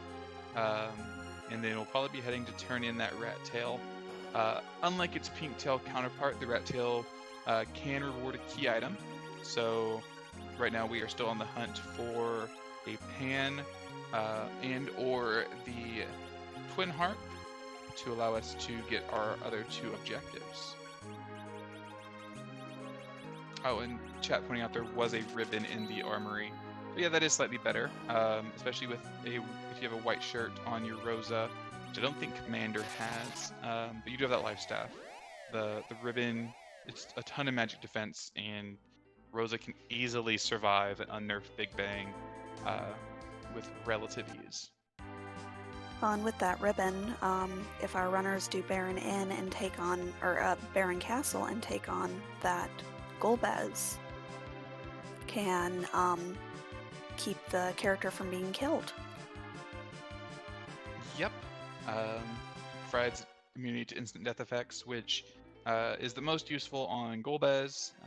Also useful if you want to maybe get through a evil wall that's a bit faster than you want it to be, or door grind. And that rat tail leads to the twin harp. So almost definitely going to be heading right back over to the Troy area to give us some sweet, sweet music. Yep, and music is going to be a bit special today. Because of your donations, we are actually going to have a new premiered twin harp song. Yep. This will be never before heard. Me and Allie don't know what it is. I believe it's exclusively Scala, Boardface, and Calamity that know what it is. So this will be a treat for everyone, and I promise to let our restreamer know that when we needed to change audio, so if it's not currently on Tybalt, now is the time.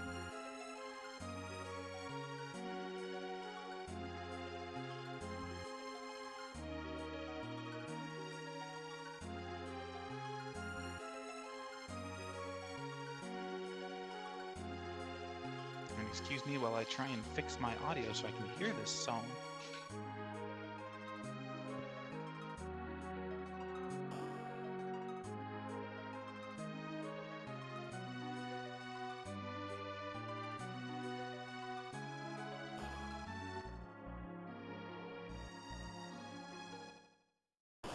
Yep, but we are going to be quiet, let you listen to some music by DJ Spoony B.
All right, someone get Lori on the line. That was an Undertale song, a fantastic port.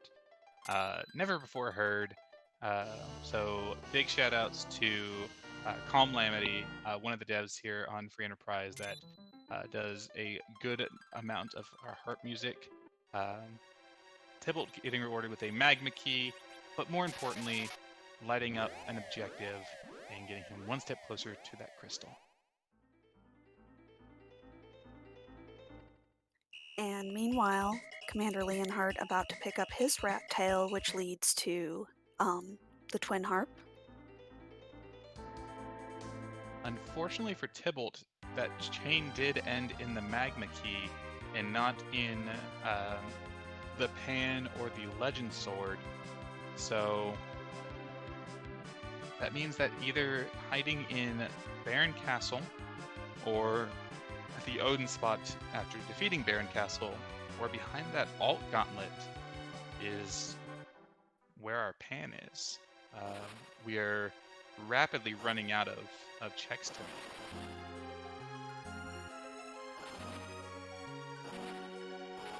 Yep.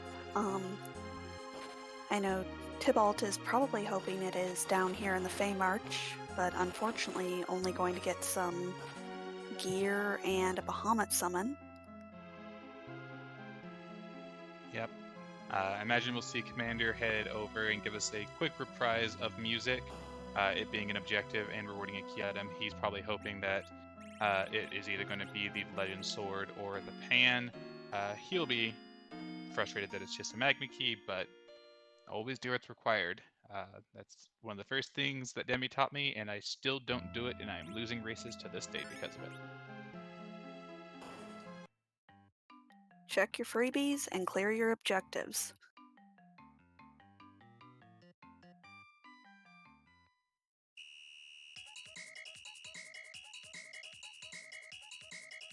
Yep, so if we want to get a reprise on the music, Commander Leonhart is heading that way, while Tybalt is going to show us this Mom Bomb fight, see if he uses either of those moon veils that he picked up. Looks like he's going right for it.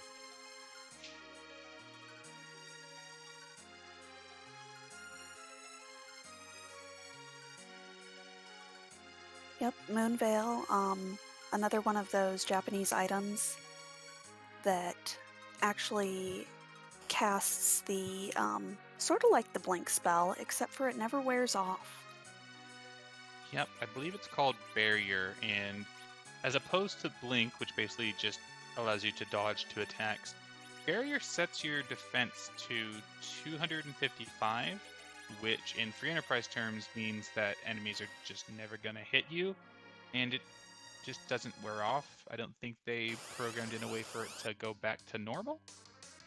Features.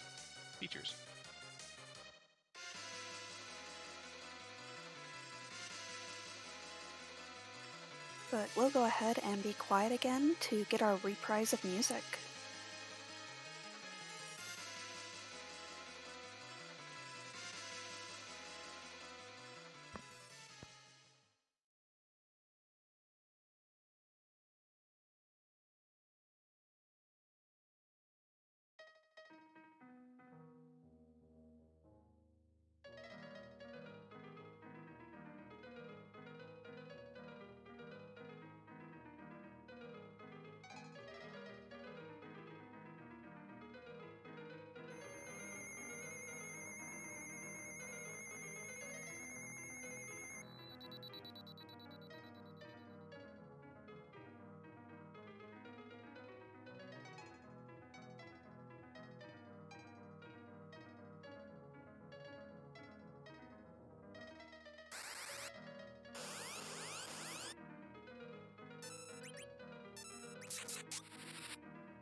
And Commander Leonhart has taken out the Elements fight and is going to get his second objective and his magma key.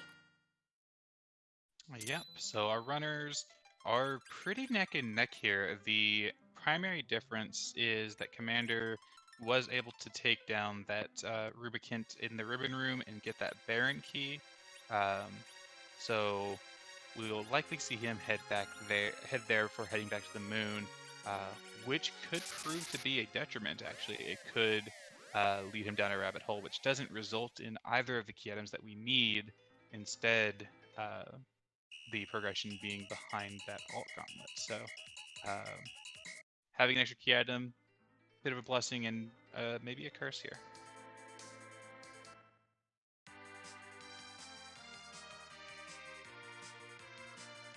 If I may, while we have a brief moment while Commander's heading over to Baron and we've got Tybalt cleaning up this karate fight, I do want to thank Speed Stuff for Charity for having us on for this marathon. I love being a part of the free enterprise community. Always love seeing it represented at marathons, especially raising money for a great cause. And big shout outs to both of our runners and my co-commentator, Allie. So Thank you so much. Big shout out to you as well. And then obviously shout outs to Scala Kitty, Boardface, and Calamity for doing what they do so well in prepping a special seed for a marathon run as per usual.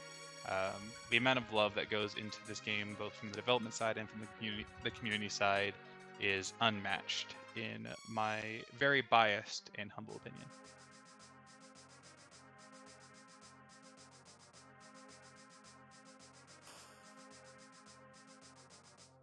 And Tybalt taking lessons from the Silverfire School of Airship Piloting and missing the spot to leave the underground, instead landing on the plateau there.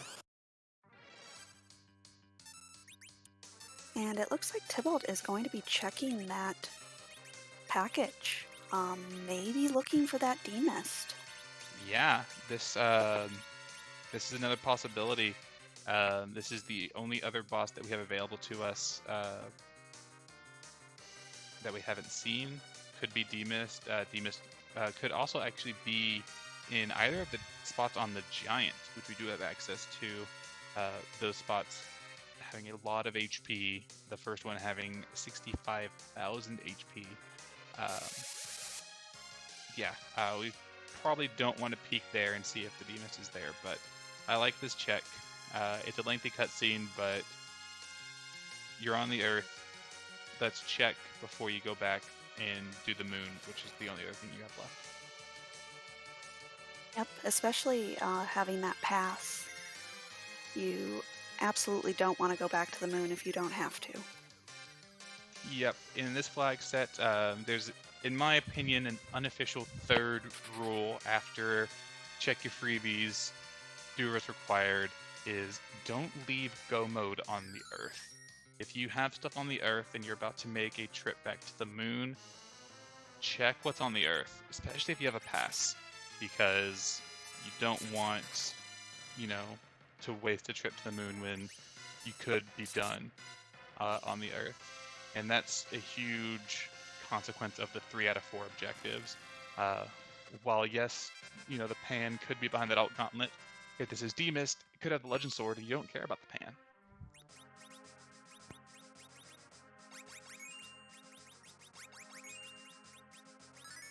Yep. And with the 2 objectives we do have left, both would require the runners to come back to the Earth. Just adding more time of moving the big whale, which isn't the fastest of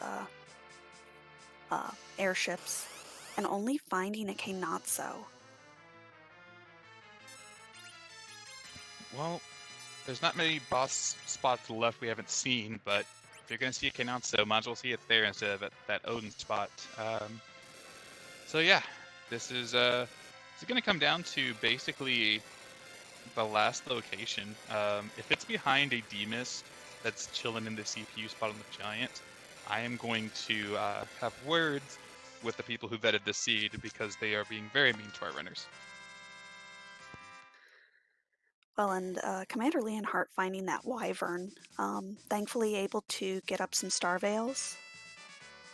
And there's a Cecil to go with that crystal sword. Yeah, if you've still got it in your inventory, I would absolutely take the Cecil, even though you've done a bit of a grind. It doesn't take long to get Cecil up. You do have vanilla agility on, which means that you won't be able to use another agility anchor. But if you get him to level 45, he'll have 28 agility, which makes Zeromus relative agility 2. And with 2 edges and Crystal Sword Cecil, you can just go full Zerg strats and be done with the Z fight very quickly. But Commander Leonhart, not wanting anything to do with that Cecil, tells him to hit the road and is going to find out what's down here in the barren trash can.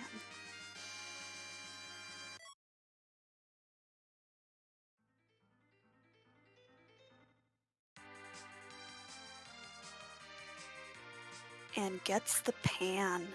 That is go mode for Commander Leonhart. Oh, and that is heartbreaking for Tybalt. That is behind that Rubicant. Now all Commander has to do is go smack Yang with this pan.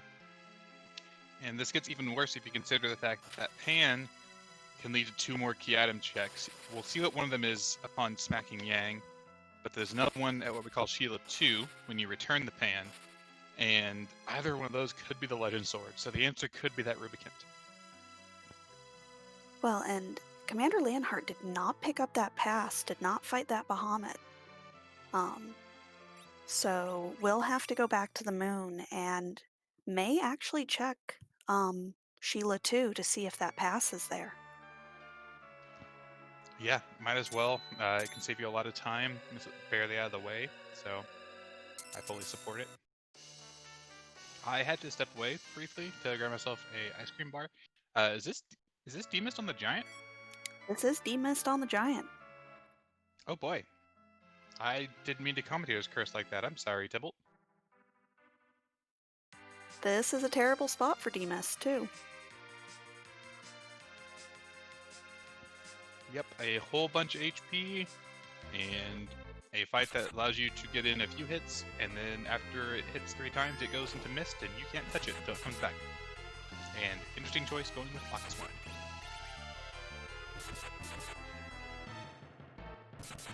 Maybe hoping to get in a ton of hits, and just deal with the cold mist.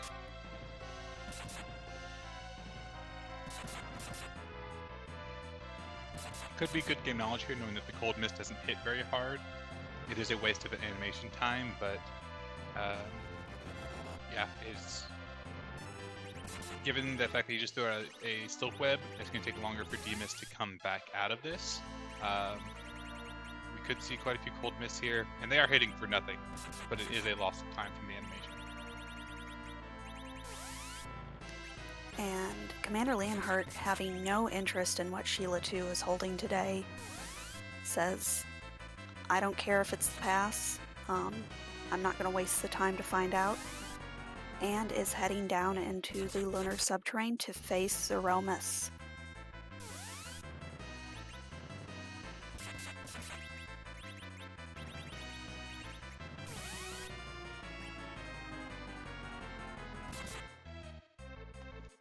Yep, Leonhart has his crystal in hand. Looks like his party is in the high 40s. He does have a Cure 4 on that Rosa, has good enough equipment. We'll be interested to see... Oh, he's showing us slash effects, which means that he is likely just going straight to Zeromus, not going to bother with any grinds.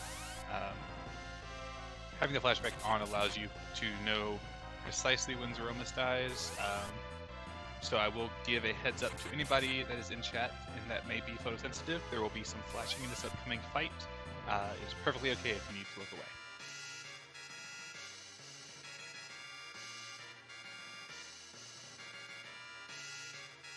And Tybalt is getting a very clear lesson on why it was not the time to drink. Yep, always Bacchus responsibly. And against a demist that you have just silk webbed, not the most responsible. but it looks like we're seeing some flags here in chat with a Z and a question mark. I feel like I'm supposed to ask a question here. I would normally ham it up with a ton of memes, but I feel like I've memed enough tonight, so I'm going to get right to the chase and ask the question that people want me to ask, which is, whose butt are we going to kick tonight? Or this morning, if you're on the East Coast, I guess. Oh, no! No! There's a grind first. Ah! How dare you, Commander?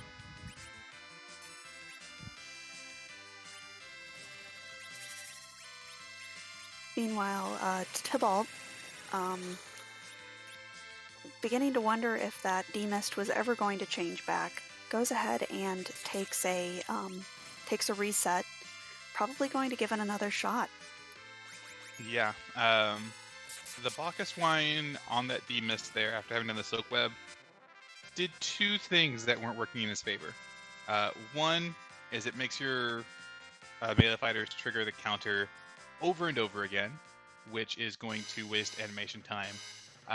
Probably more importantly, what he was experiencing was his characters were jamming the queue and not really giving a demist time to have her timer tick away and allow her to progress closer to transitioning back into her Mist Dragon form. So it probably was going to be quite a while before he was able to actually do damage again.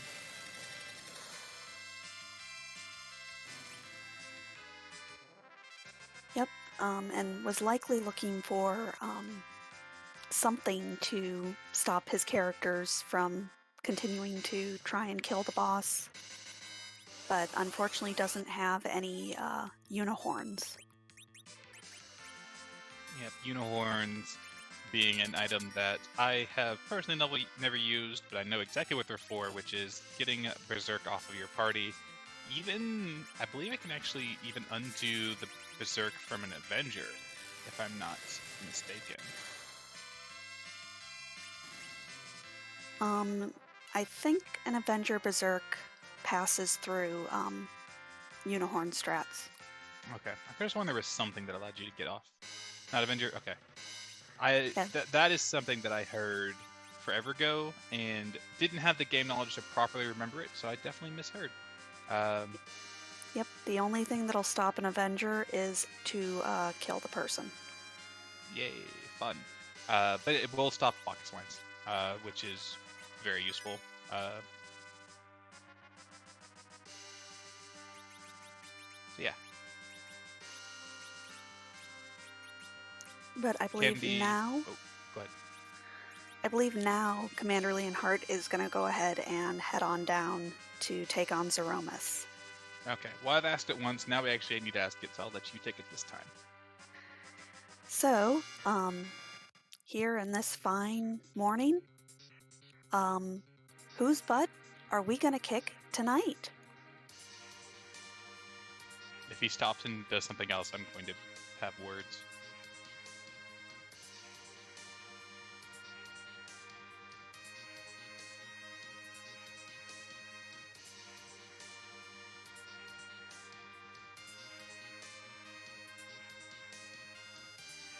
And as a reminder, this is also a brand new sprite. Never before seen. I think only Scalakitty and Boardface have had eyes on this thing. Yep. And this was selected by your donations. You had choice to pick between one option I didn't care about and the one that won, which was indie creepiness. So this is going to supposedly be familiar to anybody who's been watching the marathon, but it will be brand new in the context of being in free enterprise, and you'll see that in about a minute because cutscenes.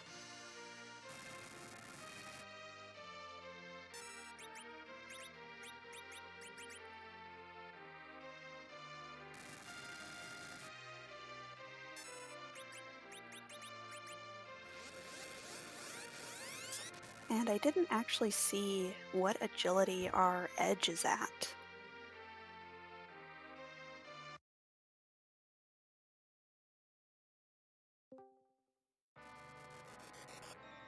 But yeah, I'm not sure. Going to be over 28 almost certainly. Not sure if we'll be at the 42, which is another weird breakpoint. But we have Lucifermus. The final boss is me, of course.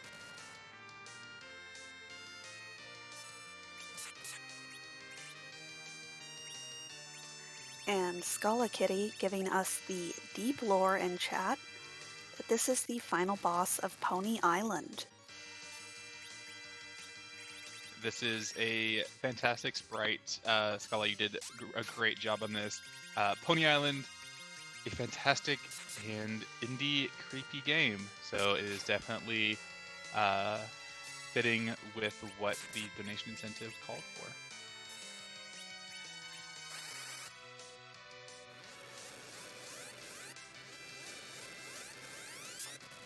But we've got a pretty standard beginning to this Zeromus fight. Nukes going out. Don't know if we were able to nerf this Big Bang. It looks like we were. I think he may have had a silk web that he got out there. So.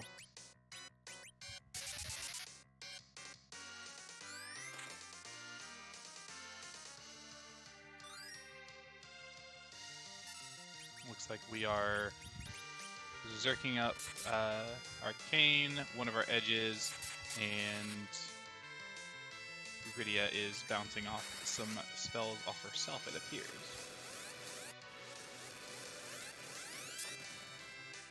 Yep, did grind up to nuke, and those nukes are doing 9,700 damage.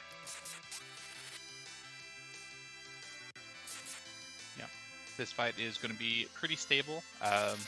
Worst case scenario is that we do lose that Rydia, but between 3 zerked up characters and a 2600 HP Rosa with Cure 4 and really good magic defense, the only thing that could potentially go really badly here would be the Wombo combo Big Bang into Medio. And now that I've said that, I need to prepare my apology for when that happens to Commander.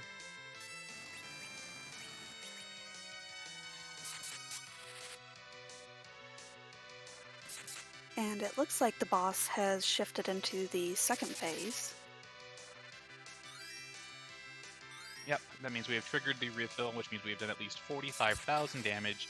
And what I mean by refill is the Super Nintendo can only hold values up to 65,535, I want to say, and Zeromus is supposed to have like 120,000 hit points. So how does that work? The way it works is that he actually has 61,000 hit points, and once you do 45,000 damage, the next physical or next direct attack he takes will cause him to refill his health back up to full, giving you the illusion that he has 120-something thousand hit points. And that was a decent high roll. Yep, that Big Bang did quite a bit of damage. We'll see. Looks like Commander Leonhart does want to get that Rydia back up. Yeah, definitely wants that nuke damage. Has Black Hole coming out, so those Berserks are going to wear off. We'll see how easy it is for him to get this fight back under control. Tybalt finally getting through the 65,000 hit points on that demist. Swag taking it out with a Rosa Smack of the Lifestaff for 395 damage at the end. And we see rocks on Commander Leonhart's side. Alright, his Rosa dodged. I don't have to apologize. Rocks means that Zeromus is below 12,000 hit points, so this nuke might just do it. I don't know if we want to stop time after the first person finishes, but that would have been time. If we want to wait, then we can wait.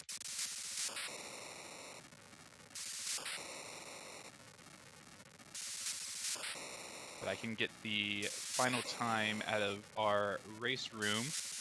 Commander Leonhart finished with an official time of 2 hours, 4 minutes, and 20 seconds. So GG's to Commander Leonhart.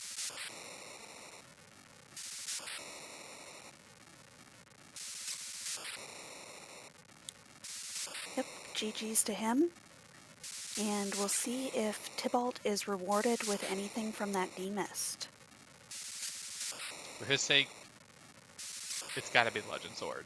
If it's not, then he's gonna have to go back to that Rubicant and then back through Baron to get the Pan, or hope for Legend Sword from the Alt Gauntlet. And you know, strange women next to pawns handing out swords is definitely a basis for a system of a randomizer. Unfortunately, it was arrows, not sword. So that means that it is either at that second spot in the Baron basement or behind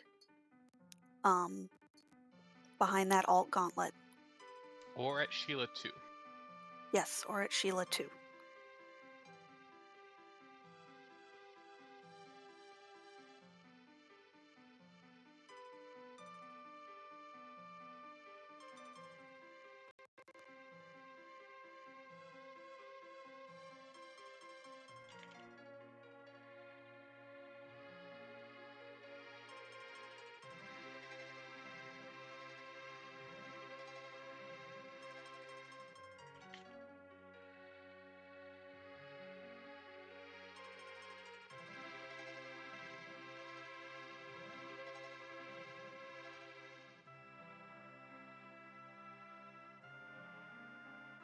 Yeah, we have a bit of a surprise incoming on Commander's side here shortly, while we allow Tybalt to work his way through some of this required stuffs.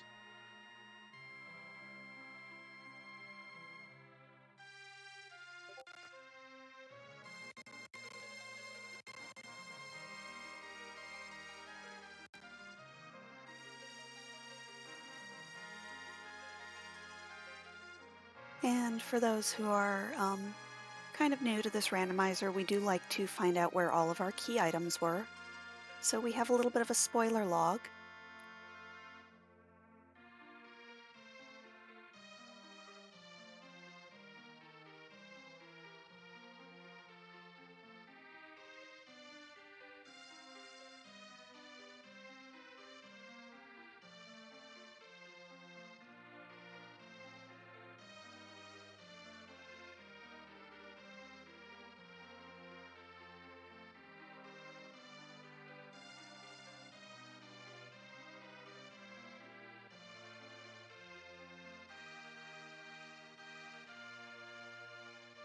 But hopefully with these extra levels that Tybalt has picked up, we'll be able to easily get through that Rubicant. Yep, absolutely.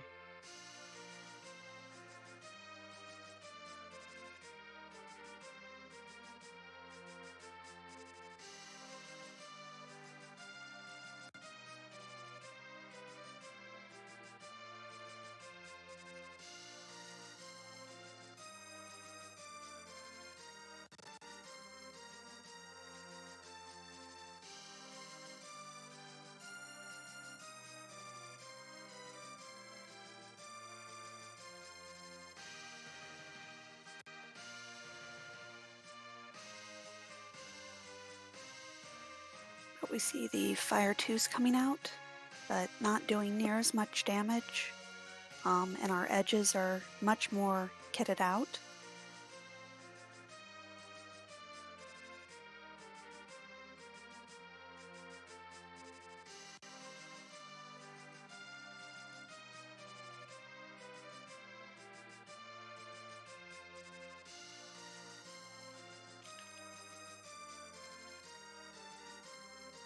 All right, so let me see if we can get Commander in here for a brief chat while we're kind of winding down on his side.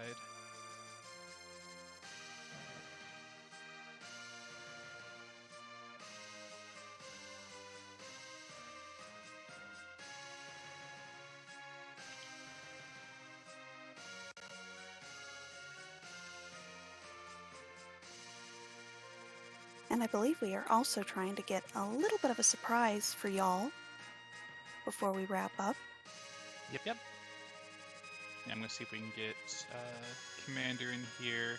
And it looks like Tybalt has forfeited here, so Commander has finished, and Tybalt played it out until a point where it just wasn't reasonable to go, and we would have gone considerably further over estimate. So GG's to both our runners. The seed was a little trolly, but it's always good for marathons to have something that is a bit exciting and nail biting. And here is our surprise. Oh my gosh. So first things first, I've never seen this test feature that does the level, the quad 9 DKC. So that with Pringlemus, I am delighted right now.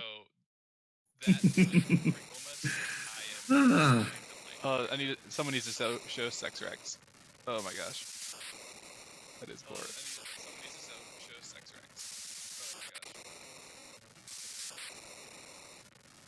But yeah, how did y'all kind of feel about that seed?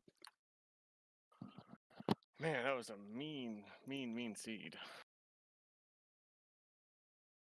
Yeah, one of us two here in the booth vetted it, and it wasn't me. I was supposed to vet it, and then Maggie was like, "Oh yeah, you're commenting it. Don't vet it if you haven't yet." And I was like, "Okay, I hadn't got around to it, so that works." I wonder who vetted it because.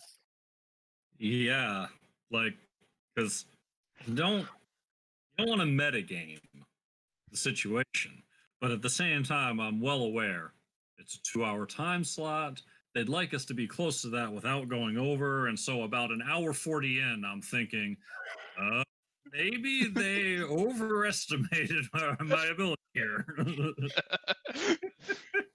Well, Commander, in an hour 40, I hadn't completed any objectives yet. I don't think I had either. It was I did Leviathan spot first, and that's only because I finally found darkness, went up to the moon, took out several pairs of King Ryus, and then immediately went back down to Earth. Like, please don't make me clear out this moon. Yeah, No. you did Leviathan spot at 1 hour and 16 minutes, if I remember correctly, because I called it out Okay. on comms. But I didn't do it until like an hour 30 because I did King Queen Evelyn, which gave me Earth Crystal, and I got 2 Moon Veils from the treasury. yeah. I was done with Moon by then. I back up to Earth. I faded that CPU. I don't even know what was at Murasame, and I said no, thank you to that alt gauntlet. It was a pass. Okay. Pass from Failed M spot and White Spear from CPU. Yeah. Okay. But GG's to you both. You put on a great race. What'd you think of the new Z sprites and the new harp song? Well, I haven't seen the Z sprites yet, so I will definitely take a look into those once I get a chance. Commander.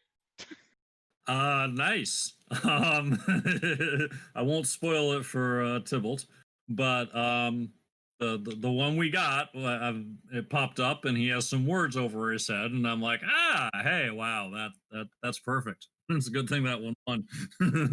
yeah, very, very good. I mean, always good to have more Undertale available in the heart pool. So. Oh yeah, I love the song. That was great. Yeah, the song is terrific. So yeah, Ellie, any other questions or any slots from anybody? Nope. Just again, GG's, and I'm sorry. No, it's fine. It's all good. As long as they're happy, as long as Speed Stuff for Charity is happy with us, then we're fine. Tybalt showing off the pink puffs here. I love it. Nice. Let's dance. So yeah, thanks again to Speed Stuff for Charity for having us. Thank you, Commander and Tybalt, for running. Thank you, Ellie, for doing comms with me and putting up with me talking a lot. And thanks to our devs, Scala, Boardface, and Calamity for helping us give y'all something special tonight. Yep. Thanks so much, y'all.